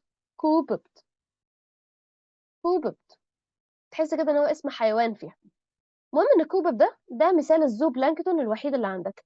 الزو بلانكتون ده المفروض ان هو بيكون حيوان، او بمعنى اصح هو كائن بيكون كونسيومر مش بروديوسر. ما عندهوش كلوروبلاست زي البروديوسرز زي الفايتوبلانكتون. وهو ككائن زو بلانكتون حيوان بيتغذى على برايمري بروديوسر او على الفايتوبلانكتون. الكوبب شكله مميز جدا حرفيا بجد، يعني شكله شبه الصرصار شويه، يعني شكله شويه شبه الصرصار. ده كوبب من الجنب، ده كوبب من فوق. فاللي هي من فوق دي اللي احنا بنسميها توب فيو، وده من الجنب اللي هو السايد فيو. فهو شكله فعلا شبه الصرصار، شبه مش عارفه يعني، اكيد في حشره في حياتك انت شفتها بالمنظر المقرف ده. المهم، الكوبيبد صعب شويتين يخليك ترسمه، بس لو هو خلاك ترسمه فهو ممكن بيترسم زي الجمبري. وعموما الكوبيبد فعلا شبه الجمبري، اللي هو انت بتعمل له كذا سيكشن. اول سيكشن ان انت بتقوم عامل كده، يا الله يمسيهم، سنه اولى في الكليه كانوا بيخلونا نقعد نرسم الحاجات دي. وبعد كده بتبتدي تقسم جسمه سكاشن. اول سيكشن اللي هو ده، بعد كده بتبتدي ان انت تخلي بقيه السكاشن تكون قريبه شويه من بعض، او يعني اعمل الشكل اللي يريحك يعني. وبعد كده بتطلع له من هنا انتنه اللي هي كورونا استشعار. اعملها بقى بالشكل الاسهل ليك يعني. وبرده من هنا تطلع له الناحيه التانيه انتنه. وبعد كده تقوم تعمل له ديل، وتطلع بقى شويه شعر. ده كده اسهل شكل للكوبب دي يعني. شبه شفيق. هيالي شفيق كان من الفايتوبلانكتون. شفيق في سبونج بوب. المفروض دلوقتي ان هو ده زو بلانكتون، ده حيوان. فهو في الحيوانات بيكون احنا متقسمين، احنا من ضمن الحيوانات بيكون جسمنا متقسم سكاشن. جزء الراس، جزء الصدر والبطن، وجزء الرجلين. في كائنات مميزة بيكون عندها الصدر والبطن مفصولين، وفي كائنات تانية بيكون عندها الصدر والبطن في نفس المنطقة. تمام. ده كائن مميز، فهو عنده منطقة الثوركس اللي هو الصدر، ومنطقة الأبدومن اللي هو البطن مفصولة. فتلاقي ان هو اول جزء منها من هنا عنده الوش، وجواه عين. معلش انا مش بدقق قوي في الرسم لان انا مش مقتنعه صراحه ان هو هيجي، بس انا بقوله احتياطي يعني. فهتلاقيني يعني بسرع فيها شويه في الشرح يعني. مهم ان انت عندك الجزء اللي فوق ده هيكون الراس او الهد، وبيكون عنده فيه عين، بيكون عنده عين واحده. وعنده من هنا انتنه ومن هنا انتنه اللي هي كرون الاستشعار. ارسمها باحسن يعني، باسهل شكل ليك يعني. بعد كده المنطقه دي كلها بتبقى الثوركس اللي هو ايه، اللي هو منطقه الصدر. بعد كده اخر جزء هنا ده بيكون منطقة الأبدومن، أو منطقة تجويف المعدة. ده كده اللي هو الكوب بود أو كوبود. ده كده يعتبر إيه، زو بلانكتون. وتقوم كاتب إن هو برايمري كونسيومر. سنة تانية غيروا عندهم العملي، وفي الحقيقي العملي جه سهل جدا، فأنا مش عايزاك تبقى قلقان. هو يا دوبك أنت عندك كام سلايد هتتعرف عليهم تحت الميكروسكوب وهتظبط الميكروسكوب. ما عندكش حاجة صعبة. انا هسيبك بقى مع حل امتحانات السنين اللي فاتت. هو هتلاقي فيه اسئله كتير اصعب من اللي عليك السنه دي. بس انا يعني ما عنديش اسئله كتير ان انا اجيبها لك، لان هو اول مره يغيروا التغيير ده. بس هو ان شاء الله الموضوع سهل يعني. اتمنى ان شاء الله ان الفيديو يكون مفيد ليكم. معلش لو انا كنت دققت في شويه حاجات، بس انا صراحه يعني السلايدز فعلا الحاجات اللي جايه لكم فعلا قليله، فعلشان كده كنت بزود في شويه حاجات في الشرح. ان شاء الله يكون الموضوع سهل بالنسبه لكم وبسيط، وما تحتاجوش اي حاجه. واسيبكم كده نكون خلصنا اول سؤال اللي هو هيكون بيسالني على ايه. جايب لك حاجه من السلايدز اللي فاتت وبيقول لك اتعرف لي عليها. تكتب كلمه دي ايه، دي بين قايمه ميرستماتيك اي حاجه، ما بين قوسين دي سمبل بيرمننت تيشو، كومبلكس بيرمننت تيشو، اي حاجه كده تبين انك فاهم. وبعد كده هيطلب منك الفانكشن بتاعها في صوره كلمه ادابتيشن. فانت تكتب كلمه عن الفانكشن والادابتيشن اللي هي عملته. هي مثلا بس يا ريت ما تلغيش يعني، ركز بس على الكلمات اللي انا كنت بقول اللي هي الاهم. اللي هي مثلا الستورج، فهي عندها فاكيول كبيره. بتعمل فوتوسينثيز، فهي عندها بتكون near to the surface of the leaf، وفي نفس الوقت بيكون عندها كلوروبلاست كتير. بيكون عندها في اير سبيس عشان تسمح بمرور الجازز. اي حاجه بقى انت تفتكرها، بس هي الفانكشن تكون متصله بالادابتيشن. هو اساسا في الروبريك بيقول لك انا هسال على الادابتيشن. وبعد كده ترسم. question 2، من رايي المفروض ان دي اول حاجه انت تبتدي بيها لما تخش الامتحان، وهقول لكم ليه. بسم الله الرحمن الرحيم. المفروض في question 2 ان هو هيجيب لك سؤال على الكروماتوجرافي. ايه الكروماتوجرافي دي؟ الكروماتوجرافي هي اصلا وسيله للاناليسيز موجوده من الكيمستري. هي المفروض ان احنا بنفصل بيها المكونات بتاعه الحاجات لمستوى دقيق جدا. عندك مثلا القلم الحبر اللي انت تكتب بيه اللي هو لونه ازرق، لو احنا جينا فصلناه على يعني لو او جينا فصلناه بطريقه الكروماتوجرافي هيطلع لنا منه لون احمر ولون بني ولون اسود، يعني هو ذات نفسه مكون من 3 الوان. نفس الفكره احنا دلوقتي شايفين ان النبات ان هو لونه اخضر. هل هو لونه اخضر بس ولا في بيجمنتس ثانيه كتير؟ في بيجمنتس ثانيه كتير. ومفروض ان انت عندك انواع كتيره من البيجمنتس تبقى انت فاكرهم، واشهرهم كلوروفيل A وكلوروفيل B. طبعا في بيجمنتس ثانيه كتير. ماشي. المفروض هنا على حسب السؤال ان هو عايزك بس ان انت تستخدم التولز بشكل صحيح، وان انت تعمل ايدنتيفيكيشن للالوان اللي هتظهر لك. فهنشوف الكلام ده دلوقتي. المفروض ان انت تشتغل ازاي. المفروض هو هيجيب لك بلانت ليف عادي، وهيجيب لك اي حاجه يعني حاده عشان تقدر ان انت تقطع بيها الليف، وهيجيب لك كروماتوجرافي بيبر، هيجيب لك حاجه اسمها ايثايل الكحول او ده الليكويد اللي انت هتتعامل بيه. المفروض اول حاجه ان انت هتمسك البلانت بتاعك وتخلي ان هو يعني تحاول تخليه في صوره ليكويد. مثلا لو هو جاب لك حاجه نظيفه زي دي، تقوم انت مفعصها كده بايديك بحيث ان هو اي اكستراكشنز منها تطلع، تفضل بقى تضغط عليها لحد ما تنزل كل الاكستراكشنز بتاعتها. تحاول تعمل سكواشنج، تحفظ البروسيجرز عشان هيجي برضه ان انت تكتبها. طيب بعد كده هعمل ايه؟ بعد ما عملت سكواش وتاكدت ان الليكويد اللي انت طلعته ده هو يعني غني كده، وتحس ان هو ملون، او تحس ان هو هيكون فيه كتير من البلانت اكستراكشن، هتعمل الاتي. هيكون هو جايب لك كروماتوجرافي بيبر، هتقوم انت لا اما هيطلب منك ان انت تقصها تاني، لا اما هيقول لك دي اللي انت هتشتغل عليها على طول. ادي الكروماتوجرافي بيبر اهي. هتقوم انت جاي بمسافه مثلا 2 سم منها، مش عارفه هما كانوا جايبها لكم كبيره ولا صغيره، بس يعني ايه فلنفترض 2 سم، وتقوم عامل خط كده بالمسطره. ما تعملش الخط ده بالقلم الجاف، لانك لو عملته بالقلم الجاف فالقلم الجاف هو كمان هيفصل. ارجوكم خلوا بالكم عشان دي غلطه فعلا يعني هتوقعكم لو انتوا عملتوها. القلم الازرق لو انت استخدمته هيقوم يعني يتفصل زي النبات، فمش هتعرف تفصلهم عن بعض. استخدم القلم الرصاص. وبعد كده هتقوم جاي ب ال اسمها ايه اللي هي الاداه اللي هو هيديها لك، وتقوم ساحب نقطه من الليكويد اللي انت عملته وحطه على النص هنا. حاول ان انت تخليها ناشفه، يعني انت ما تغرقش المكان، لان انت يهم ان الكلام او النقطه بتاعتك تكون موجوده في حته محدده، ما تكونش مفروشه وما تكونش موجوده في اي حته فوق. المهم دايما ان هي تكون موجوده في النقطه دي. حاول تخليها نقطه غنيه شويه، بس في نفس الوقت ما تفرش معاك. تمام. عملت الكلام ده وتاكدت ان هي اتهوت شويه او نشفت، هتقوم حاططها في البيكر. ادي كده. وتقوم حاططها في البيكر بتاعك، وتحاول تخليها مايله شويه على الوول اللي انت مش هتفضل ماسكها. تخليها مايله كده شويه على الوول بتاعك. بعدين بقى هعمل ايه؟ بعدين هتقوم جايب الليكويد اللي هو بيقول لك ان هو هيساعد في الفصل بتاع النبات، او الفصل بتاع البيجمنتس بتاعت النبات، اللي هو الايثايل الكحول.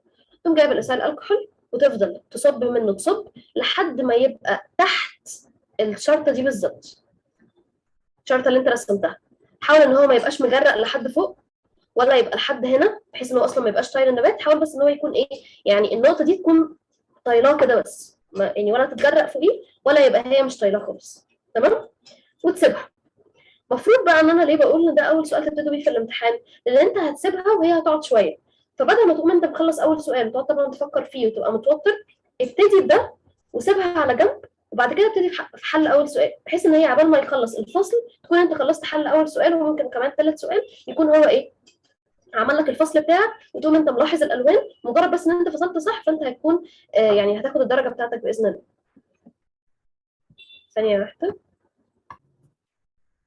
في بعض المدارس شرحت في العملي بتاعها ان انت تقيس المستوى بتاع الريسبيريشن بتاع البلانت، بس دي حاجه مش موجوده في الروبريك فانا مش هشرحها. لو حد حابب يتعرف عليها او حد حابب ياخد فكره، فانا سايبه لكم البروسيجرز والكونكلوجن بتاعتها هنا، بس انا مش هشرحها لان هي مش مكتوب ان هي هتيجي، بس هي برضو يعني بتستخدم تقريبا نفس الحاجه.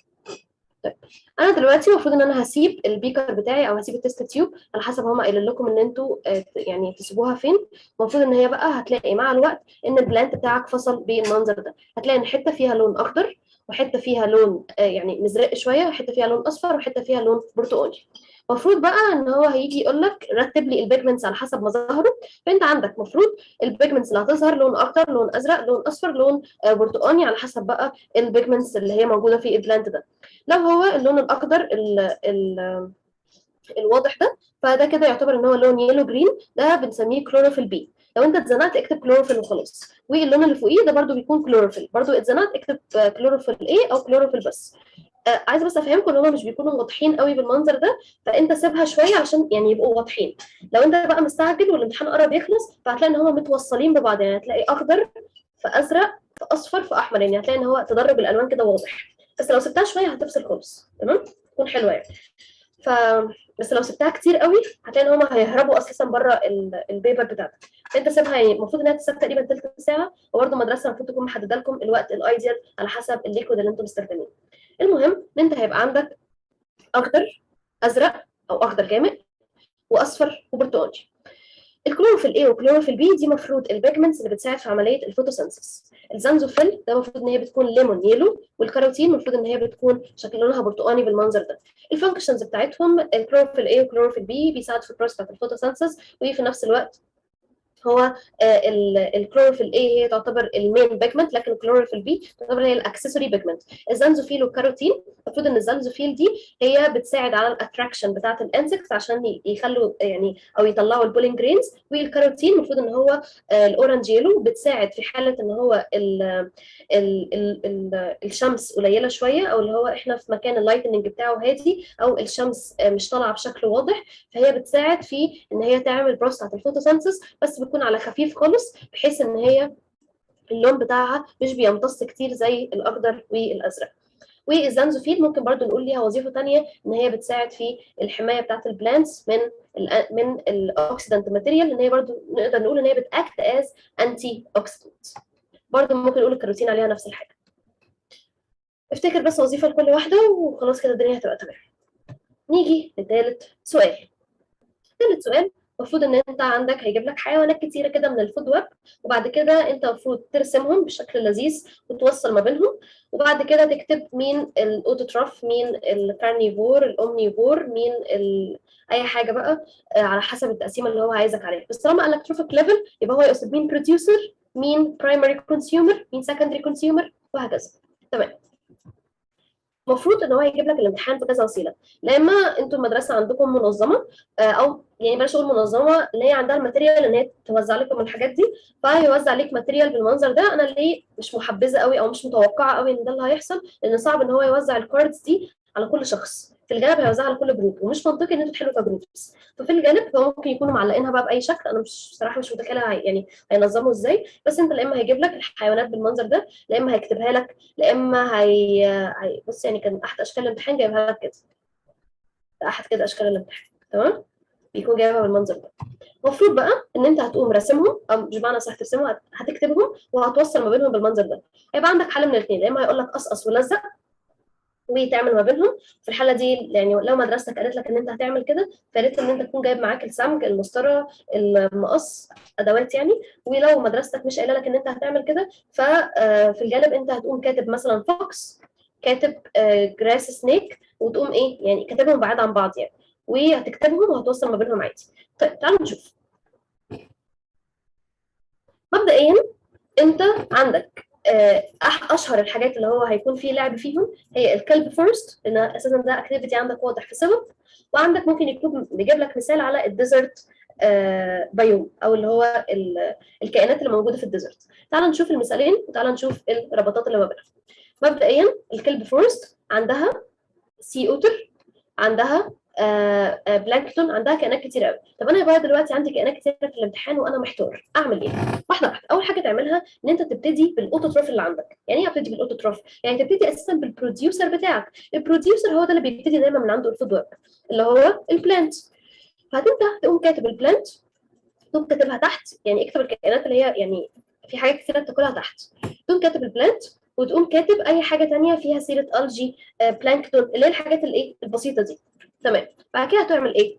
بعد كده هتقوم شايف الكائنات الصغيره مقارنه بكل الكائنات اللي موجوده دي. احنا مثلا هنا لو جينا نشوف هنلاقي ان انت عندك مثلا ده كائن كده شكله قوقعه، شكلها غلبانه مش هتعرف تاكل حاجه. مثلا في شويه صدف كده شكله برده غلبان مش هيعرف ياكل حاجه. مثلا في بلانكتون برده شكلهم غلبانين كده مش هيعرفوا ياكلوا اي حاجه. ففي الغالب مين هياكل مين؟ في الغالب هتلاقي ان انت عندك الكائنات الاكثر تعقيدا شويه هي اللي هتاكل النباتات عندك. زي ايه؟ زي الكرابس، زي ممكن نقول السي ستارز، زي الابالونز، زي بعض انواع الهيربيفورز. اي سمك صغير كده يبقى انت تتوقع ان هو هياكل بلانكتون وهياكل الجي. امال هياكل ايه؟ طيب رصيت البروديوسر ورصيت البرايمري كونسيومر اللي هم يعتبر هنا هيربيفور. بعد كده بقى دلوقتي ان الاوان ان انت ترص السكندري كونسيومر اللي هم يعتبروا ايه؟ يعتبروا كارنيفور، اللي هم بياكلوا الكائنات اللي بتاكل النباتات، بياكلوا النباتات. تمام. هتقوم انت شايف بقى الحاجات اللي اكبر في الحجم. عندك مثلا سمكه قرش، طبيعي ان هي هتكون بتاكل السمولر فيش. عندك مثلا سي اوتر، سي اوتر اتوقع ان هو هيكون بياكل شويه الحاجات، بس احنا مثلا عارفين ان السي اوتر عشان احنا بنذاكر عارفين ان هو مش بياكل الاسماك، لكن هو بياكل مثلا السي ستارز، بياكل الابالونز، بياكل السي ارشنز، بياكل يعني حاجات كده مميزه شويه. تمام. وهكذا بقى تقدر ترتبهم بالمنظر ده. انا يعني هجيبها لكم بشكل تاني حالا. ادي كده اول حاجه عندك سيانوبكتيريا، اسيد كلب، جاينت كلب، فايتوبلانكتون، تعتبر كلها نباتات. تمام. طيب الفايتوبلانكتون بيتغذى عليهم مين؟ الفايتوبلانكتون بياكلهم اي سمكه صغيره، وفي نفس الوقت بياكلهم الزوبلانكتون. هل الالجي والنباتات بياكلوا الفايتوبلانكتون؟ لا، الحاجات البسيطه اللي زي دي مش بتاكل بعض، لان هم اصلا بروديوسر، يعني هم مش محتاجين ياكلوا كائن تاني. شكرا للشباب اللي عاملين السلايد. فانت عندك دلوقتي الفايتوبلانكتون والجاينت كلب والاسيد كلب والسيانوبكتيريا، يعتبر ان هم كلهم انواع بسيطه من البلانتس والالجي. فانت تقوم كاتبهم صح كده زي ما زمايلكم عاملين. طيب مين بقى هياكل الفايتوبلانكتون؟ الاسماك الصغيره والزوبلانكتون. فانت لازم تاخد بالك ان السهم بيبقى رايح ناحيه مرايح الانرجي، يعني هو رايح من الفايتوبلانكتون للزوبلانكتون، لان الزوبلانكتون هي اللي هتاكل. طيب مين تاني؟ الزوبلانكتون هتلاقي ان هي برضه بتاكل الجاينت كلب. طيب الستار هتلاقي ان هو بياكل كذا نوع تاني من انواع النباتات، فهي هتلاقي ان هو او انواع تانية من الكائنات، فهتلاقي ان هي بتشاور ناحيته. البات ستار بياكل الجاينت كلب، الاسيد كلب، والسيانوبكتيريا. بعد كده مين اللي بياكل البات ستار؟ بياكلها السي ارشنز. هتلاقي ان السي ارشنز هي بتاكلها عايز اتاكد من حاجه صغيره. السي ستارز هم اللي بياكلوا السي ارشنز، السي ستارز هم اللي بياكلوا السي ارشنز. انا مش عارفه انتوا عاملين ده ولا لا، مش عارفه، بس يعني خلينا طيب نكمل من هنا. عندنا هنا السي ستار بتاكل السي ارشن. اوكي. طيب والسي ستار بتاكل مين تاني؟ السي ستار بتاكل السي ارشن، بتاكل السمولر فيش، بتاكل الابالونز، بتاكل شويه الجي، وكمان بس كده. طيب مين بياكل السي ستار؟ اللارج فيش والسي اوتر. هل يا بايا المفروض ان انا ابقى فاكر كل ده؟ لا، افتكر على قد ما تقدر بس واصله ما بين كل حاجه وحاجه. طيب اللارجر فيش بياكلوا ايه؟ سوري، اللارجر كرابس بياكلوا ايه؟ اللارجر كرابس بياكلوا السمولر فيش، بياكلوا الالجي، بياكلوا الفلتر فيدرز اللي هو الكائنات اللي بتنقي الميه، بياكلوا الالجي تاني والكلب فورست بكل انواعها، وبياكلوا مين تاني؟ السمولر فيش، نفس الشيء يعتبر. طيب مين بقى بياكلهم؟ بياكلهم اللارج فيش، بياكلهم السي اوتر، وبس كده. طيب هنيجي دلوقتي نشوف الانيمال بلانكتون او الزو بلانكتون. الانيمال بلانكتون بتاكل ايه؟ الانيمال بلانكتون ما عندهاش اي حل، او الزو بلانكتون ما عندهاش اي حل غير ان هي تاكل البلانت بلانكتون او اللي هي الفايتو بلانكتون. والفايتو بلانكتون يعتبر ان هي اي حاجه بسيطه كده هتلاقي ان هي بتاكلها. طب الزو بلانكتون ذات نفسها مين اللي بياكلها؟ الفلتر فيدرز اللي هي الحاجات اللي بتنقي، والسمولر فيش، وهكذا بقى زي ما انتم شايفين. ماشي. طيب في مثال تاني اللي هو بتاع الصحراء، برضه هعرفكم عليه. بنبتدي منين؟ بنبتدي من ابسط حاجه عندنا اللي هي البروديوسرز او الهيربيفورز. هو كده لو قال لك ده التروفيك ليفل بتاعت الحاجتين دول، فدول كده بروديوسرز. تمام. بعدين عندي شويه جراس وعندي شويه لوتس. يبقى انا ناسي مين بياكل ايه ومين بيعمل ايه، مش هتبقى قضيه قوي لو انت لخبطت مثلا في حاجه زي كده، بس يعني ايه، خلي اللوتس هيكون بياكلها الكاتربيلر، السلاج كائن كده رخو، والرابت. طب الرابت يعني مش هياكل الجراس؟ لا، هياكل الجراس عادي، يعني عادي. الجراس هوبر اللي هو الفرس بتاع فرس النبي برضو بياكل الجراس، والافيدز برضو يعتبر ان هم بياكلوا الجراس. حلو. ايه تاني؟ تعالى بقى ان احنا دلوقتي كل دول يعتبروا ايه؟ كل دول يعتبروا برايمري كونسيومر. فلو جاي سألك على اي حاجه من اللي هي بتاكل النباتات بشكل مباشر، التروفيك ليفل بتاعها ايه؟ تكتب له برايمري كونسيومر ما بين قوسين هيربيفورز. طيب تعالى بقى نشوف مين الكائنات اللي بتاكل الهيربيفورز اللي هم السكندري كونسيومرز او الكارنيفورز. هتلاقي ان انت عندك الكاتربيلر بياكلها الهيدجوج، وكمان بياكلها الثراش اللي هي الطيور. احنا اكيد كلنا عارفين ان الطيور من الحاجات اللي بتاكل الكاتربيلر. طيب في كائن كده فول، انا مش عارف مين الفول ده، بس هو شكله كده شبه الفور. فالفور والضفدعه هيكونوا بياكلوا الجراس هوبر. طب والسبايدر اكيد هيكون بياكل الحشرات اللي شبهه. تمام. تمام. فدلوقتي مثلا انا عرفت ان الفراج هتكون بتاكل الحشره، وممكن مثلا اقوم قايل ان هي بتاكل الافيدز كمان، بس يعني انا هكون عارف ان الفراجز بشكل عام بتكون بتاكل الحاجات اللي بتطير، والسبايدر هلاقي ان في حاجه بست رجلين كده زيهم، فهقوم، او العنكبوت 8، بس هقوم ايه عامل نفس الحاجه، وباقي لي الفول مش عارف هو بياكل ايه، فيعني هتعمل اي سهم، فاهم الدنيا هتمشي يعني. يعني حاول انت ما تتخضش في الامتحان لو انت مش عارف اي معلومه. الهيدج جوج ده بياكل السلج، والسراش بتاكل السراش بياكل الكاتربيلر، طائر بياكل الكاتربيلر، فدول كده يعتبر ان هم كلهم secondary consumers. تمام. حلو. ايه تاني؟ طبعا بس عايزه اقول لكم ان السراش هو كمان بياكل السبايدرز، ايه تاني، والهيدج جوج بياكل السلاجز والكاتربيلرز، مش بس السلاج. تمام.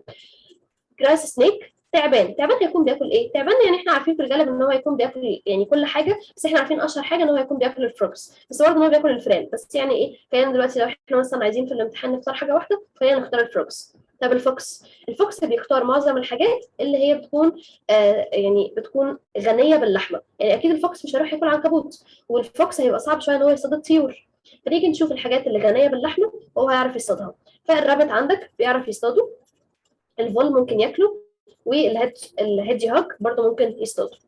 في طائر كده في الاخر بس شكله كده طائر ابن ناس، فهو في الغالب ممكن يكون بياكل الكاتربيلر، ممكن يكون بياكل زي ما هو قال لك هنا ان هو بياكل الطائر ده عشان هو يعني يعني ابن ناس، هو بياكل الفولز وبياكل الثراش، يعني هو بياكل الطائر التاني صحابه.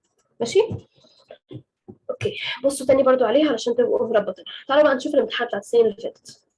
هو امتحان واحد تقريبا ومنشور 4 مرات. اول حاجه، ايه ده؟ ايه دي؟ هنلاقي ان هنا في زايلم كبير قوي في النص، مش واضح ان هو على شكل علامه الزائد، بس انت ما عندكش اي حل غير ان انت تعتبر ان هو حاجه كبيره قوي كده في النص، فهتقول ان ده هيكون دايكوت روت. لو احنا جينا نشوف اي شكل تاني فهو للاسف مش هيحققه، هو مش هيحقق غير الدايكوت روت، ان هو زايلم كبير قوي في النص. طيب ده كده دايكوت روت. طب وده؟ ده كده ميرستماتيك سيلز، ممكن تكتب ان هي ابيكال ميرستماتيك سيلز لو انت بقى عايز تبين انك فاهم. طيب لو انت عايز تلغي هنا ممكن تقوم كاتب دايكوت روت وتقوم كاتب بين قوسين بقى اي حاجه من اللي انت فاكرهم هنا، بس يعني ايه، بلاش رغي، يعني الاول اكتب الاجابه اللي انت متاكد منها والاجابه الاصح يعني. طيب ده شويه سيلز مش واضح قوي معالمهم، زي ما احنا شايفين كده في حاجات كده، في اشارات في النص. انا حاولت ان انا ادور لكم على اقرب حاجه للمنظر ده، فهي يعني بنسبه كبيره هتكون لا اما فلويم لا اما كولين قايمه، بس للاسف هي الصوره مش اوضح حاجه، ان هو في شكل يعني مختلف شويه، بس انا شايفه هنا ان هو في فتحات، بعد كده في هنا في سيلز على الجنب، بس تعالوا كده ايه، يعني احفظوا الشكل ده كده حتى لو هتصوروه، ونرجع تاني للمنظر ده. هي واحده، انا شفت ان هي شويه قريبه للمنظر ده، بس تعالوا برضو نرجع تاني اللي هي كولين قايمه سيلز يعني، بس تعالوا برضو نرجع تاني. هي للاسف الصوره مش اوضح حاجه، فلو احنا، هي دي مش زايلم يعني اللي هي مش واضح فيه سيلز ما بينها في النص، فهي ممكن تكون سكليرين كايما سيلز، يعني ممكن ان هو في نتوءات وفي شويه صبغات كده واضحه، فانا شكيت الصراحه ما بين كولين كايما وسكليرين كايما، وقلت ان هي ممكن فلويم، بس فلويم بيكون شكله منظم شويه عن كده، فانا للاسف السؤال ده بالنسبه لي مش هقدر اديلكم اجابه مؤكده فيه، فلو في اي مدرسه حلته يا ريت ان انتم تبلغوني، لان برضه المدرسه هيكون عندها موديل انسر هي عايزاه. طب انا بالنسبه لي لو جات لي دي في الامتحان فانا ممكن يعني اكتب كذا اجابه، بس انا هنا اللي مخليني محتاره شويه ان هو في ديفرنس شويه في السيل وول، يعني هو في ديفرنس شويه، فعشان كده انا قلت ان هي ممكن تكون كل قايمه، بس لما لقيت دي دلوقتي مقفوله كده فالصراحه شكيت شويه، فيا ريت انتوا تتاكدوا من مدارسكم، ان انا قعدت ادور كتير قوي في السؤال ده عشان يعني الاقي ابسط يعني اوضح اجابه فيه، بس للاسف يعني اكتر حاجه وصلت لها ان هو كل قايمه سيلز، بس انا مش متاكده 100%. دلوقتي بيقول لك بقى في السؤال الثاني تبع برضه question 1: identify two different types of vascular plant tissue referring to their adaptation to perform their function. طب يعني ايه vascular plant tissues؟ vascular انا دلوقتي عرفت ان في epidermal وفي ground وفي vascular اللي هم الفلايم والزايلم، ثم انت كاتب الفلايم والزايلم تكتب الفانكشنز بتاعتهم والديفرنس بتاعهم في الادابتيشن ونوعيه السيلز اللي هم مكونين ما بينهم اللي هي بتساعد في الفانكشن بتاعهم، ده كده يعتبر الادابتيشن. طيب ايه ده؟ المفروض كده ان دي الاستوماتا اوبننج، واللي على الجنب دول الجارد سيلز، واللي حواليها دول كده يعتبروا بيرين كايما سيلز. ماشي. هو دلوقتي عايز ايه؟ قال لي identify two factors affecting the stomatal transpiration through the leaf. فانت ممكن تقول دلوقتي ان اول فاكتور عندك هو التمبرتشر، ان انت عندك لما درجه الحراره بتعلى هتلاقي ان في نسبه كبيره من الميه بتتبخر، فبالتالي نسبه الميه اللي جوه السيل بتقل، فبتلاقي ساعتها ان الجارد سيلز بيفرشوا، فساعتها بيعملوا closing للترانسبيريشن من البلانت. ممكن ثانيه، ممكن تاني فاكتور تقوله هو اللايت، ان انت عندك دلوقتي ان لما الاستوماتا بتتعرض ليو في لايت هي بتقفل، علشان ده يعني هي بالنسبه لها بيحول الستارش اللي هي مخزناه لجلوكوز، فبتقوم هي قافله. بس لو هي اتعرضت للرينج بتاع اللايت عادي اللي هو الاحمر والازرق والالوان العاديه اللي احنا عايشين فيها دي، ساعتها بتفتح عادي. ادي كده تو فاكتورز. ممكن الفاكتور الثانيه اللي تفتكروا بقى، ممكن تقول مثلا الووتر ان ذا سويل، لو دلوقتي لو في ميه كتير، مثلا ممكن تقول الهيوميديتي، ان هو دلوقتي لو في رطوبه كتير فبالتالي ان هي هيكون يعني مش يعني هيكون في مشكله اصلا في الترانسبيريشن، ان انت عندك اوريدي الجو هيكون ساتوريتد بالووتر، فهو مش عارف ان هو يعمل ترانسبيريشن لاي ميه تاني. فانت بقى ممكن ايه ترغي في الكلام ده، ومش شرط دايما تجيب سيره الجارد سيلز قافلاها وفتحها، بس تقدر ان انت تتكلم بكذا فاكتور.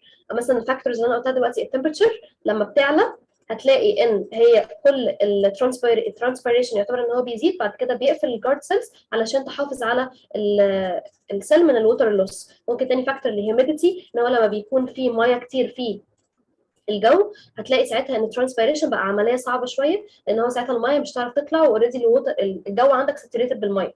ممكن مثلا فاكتور ثالث الووتر كونتنت اللي موجود في السويل، ان هي دلوقتي لو بتشرب ميه كتير فهي ساعتها الترانسبيريشن هيبقى اكتر، وهكذا. ومفيش اجابه هتبقى صح او اجابه هتبقى غلط، بس مثلا يعني يفضل لو هو قال لك 2 فاكتورز اكتب 3، بحيث مثلا لو واحده طلعت غلط يقدر يحسب لك الاثنين التانيين. Which speaker in front of you creates optimum conditions for the photosynthesis process to occur؟ يعني دلوقتي جايب لك 3 صور زي ما انتم شايفين كده. اول صوره في لايت وفي في ووتر عندك بس ما فيش كربون دايوكسيد. تاني بروسيس عندك لايت ووتر وكربون دايوكسيد. ثالث حاجه عندك ووتر وكربون دايوكسيد بس الواضح ان ما فيش ووتر. وتقريبا هنا هو يقصد بالنباتات دي ان هي النباتات موجوده فوق السطح او تحت السطح. زي ما انتم شايفين كده الصور يعني هتكون نسبيا واضحه شويه بالنسبه لكم، والموضوع مش هيبقى معقد باذن الله. فهو المفروض ان احنا نعمل ايه بقى علشان نعرف الفوتوسينثيس بروسيس بتحصل ولا لا. المفروض ان انا اعرف ده عن طريق السي او 2 بيطلع ولا لا. فانا السي او 2 دلوقتي المفروض ان انا اكشف عنه بكذا طريقه. احد الطرق اللي انا بكشف عليها اللي هو ماء الجير الرائق. طيب استنوا، طيب هجيب لكم اسمها عشان نسيتها، معلش. دلوقتي ان انت يطلع سي او 2، فانت السي او 2 ده المفروض تكشف عنه بكذا طريقه، بانديكيتور. ايه اللي مقصود بانديكيتور؟ ان هي حاجه بتدي ريسبونس ان كيس اوف تشينج، وانا هنا التشينج اللي انا كونسيرند بيه هو الظهور بتاع الكربون دايوكسيد. فانا اول حاجه ممكن اجيبها هي اللايم ووتر او ميه الجير، وانا يعني اعرض البتاعه دي، اجمع منها يعني اعمل زي بايب كده واجمع منها الجاز اللي هيطلع. في حاله ان الجاز هيطلع اعرضه ليه لايم ووتر. لو هي بقت انكلير فمعنى كده ان في كربون دايوكسيد بيطلع. كده اول وسيله. ممكن مثلا وسيله ثانيه ان انت تحط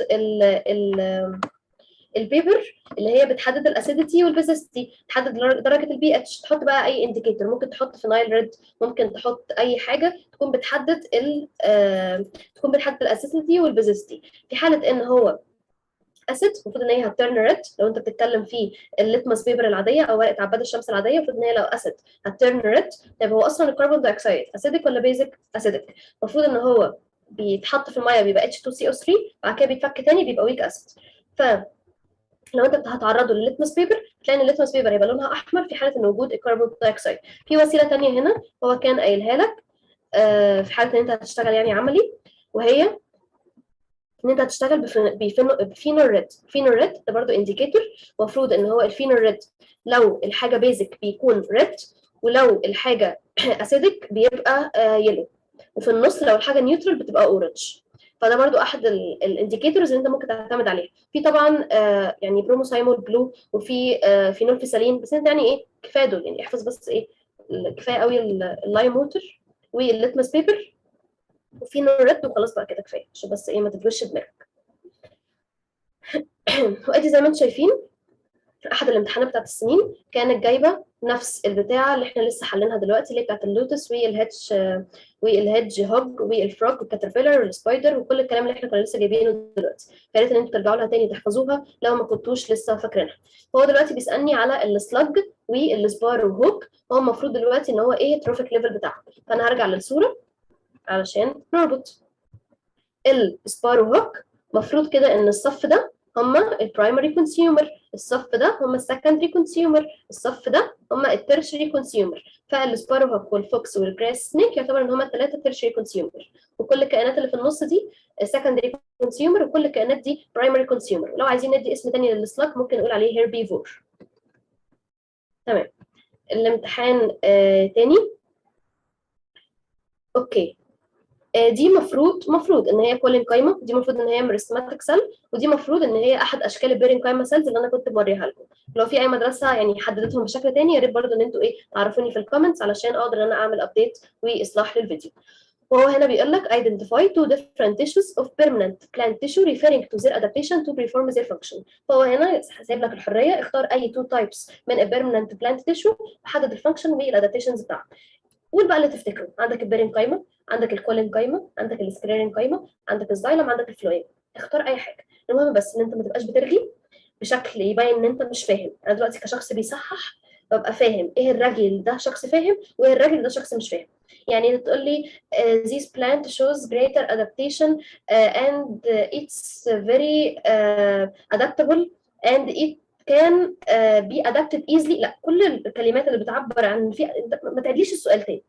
قول ما بين يعني حتى لو مش لازم تقول جمله، ممكن تقول كده مثلا بس لو انت هتتكلم على سكليرين قايمه تقول ديد سيلز نو سيتوبلازم، يعني تكون عامل كده فصلات وكاتب الكلمات. لو انت بقى عندك وقت ارغي، بس يعني انا مش عارفه الصراحه الامتحان المفروض هيبقى يعني كام ساعه بالمنظر الاسئله الكتيره اللي هو بيسالكم عليها دي. اوكي. جايب لك هنا نفس الحاجات تتعرف عليها، وبيسالك هنا describe the difference in stomatal distribution between two sides of leaf. يعني انت دلوقتي عندك ناحيتين من الليف، في الناحيه اللي فوق والناحيه اللي تحت. فالناحيه اللي فوق من الليف المفروض ان هي بيكون فيها استوماتا، والناحيه اللي تحت برضه بيكون فيها استوماتا. مين بقى المفروض ان هو بيكون فيه؟ المفروض البوتوم. ليه المفروض البوتوم؟ لان انت عندك دلوقتي لو الاستوماتا طول الوقت تعرضت للشمس هيكون في اخطار بالنسبه لها ده، وهي الاستوماتا بتكون كل الوظيفه بتاعتها ان هي تدخل اكسجين تخرج كربون دايوكسيد، او العكس على حسب البروسيس اللي قايمه دلوقتي في السنس والريسبيريشن. فهو انا لو هي موجوده في اللور سايد بتاع الليف سوري هتكون بتتعرض لشمس اقل، وفي نفس الوقت هتكون بتقوم بنفس الوظيفه اللي انا عايزاها. فهي تقدر تقول ان هي موجوده on the bottom more than، او يعني هي abundant على البوتوم more than on the top، وتقول السبب ايا كان بقى الحاجه اللي انت تفتكرها وتقدر تعبر عنها بسهوله. جايب لك هنا بيقول لك تستخدم التولز، وادي كده ايثايل الكحول مع الشيء ده، في الاخر هيطلع لك الشيء ده. بيقول لك دلوقتي ان انت هيطلع لك جرين واورنج ويلو. لو سمحت حدد لي البيجمنت مولكيولز اللي موجوده. فكنا قلنا ان ده كده الكلوروفيل، وده الكاروتين، وده الزنزوفيل. طول بقى كل حاجه انت تفتكرها عنهم. بيقول لك what can be interfered if green is the dominant color present in the strip. لو هو دلوقتي الجرين هو الدومينانت ممكن نستنتج من ده ايه؟ ممكن نستنتج ان هو في مثلا هنا فوتوسينثيز كتير قايم بالمين بيجمنتس. ممكن تستنتج ان انت هنا عندك مثلا بس عايزه اتاكد ايه تاني ممكن نرجي فيه هنا. ممكن تتاكد ان البلانت ده كان يعني بيعمل اكتف فوتوسينثيز. يعني مفيش اجابه قوي ايديال للكلام ده، بس دلوقتي لو جرين هو الدومينانت ممكن نقدر نقول ان هو يعني هو اوريدي ده السبب عشان هو المين بيجمنت، وعشان الفوتوسينثيز دي اهم بروسيس فيهم، والحاجات الثانيه تعتبر ان هي اكسسوري بيجمنتس. وممكن تقول شويه بقى في الوظيفه بتاعتهم. فكره بقى ان انت ممكن ترجع. طيب هو هنا دلوقتي بيقول لك ان الاورنج اند يلو كولرز ثانيه what pigments are represented، ما قالكش الوظيفه بتاعتهم، فانت ممكن بقى تاجل شرح الوظيفه للسؤال اللي بعدها. في حاجه ثانيه؟ مفيش. طب نصيحه بقى سريعه كده للامتحان، حاول تكون بسم الله الرحمن الرحيم ادواتك كلها جاهزه. احنا لمينا حرفيا كل الاسئله اللي ممكن تجي لك في الامتحان، فما تبقاش قلقان. خلي ادواتك جاهزه. ايه الادوات اللي انا هحتاجها؟ قلم رصاص، قلم جاف، استيكه، كالكوليتور ما اعتقدش ان انت هتحتاجوها.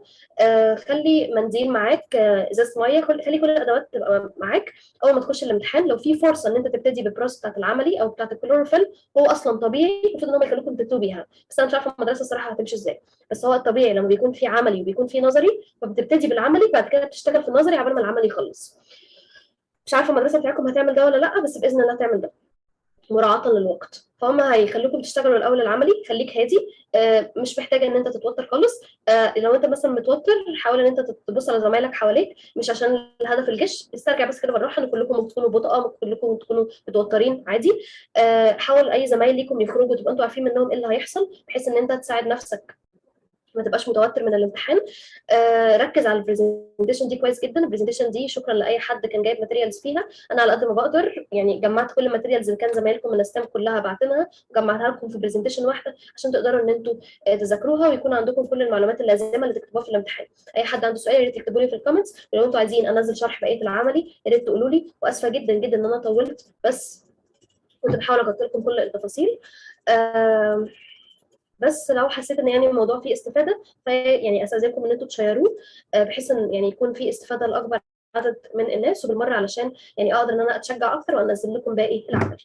لو حد عايز اي حاجه يسالني في الكومنتس زي ما قلت لكم، حاجتك معاك.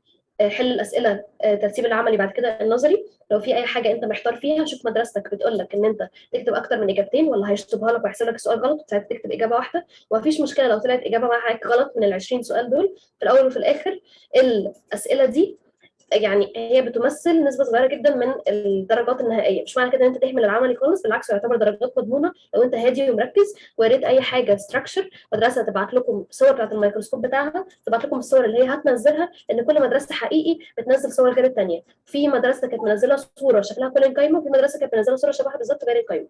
فيا ريت ان انتوا تسالوا مدرستكم على الصور اللي هتنزلها، وربنا يوفقكم باذن الله. ودول انا كمان عشان انا عندي العملي، امتحانات العمل يعني عندي في الكليه.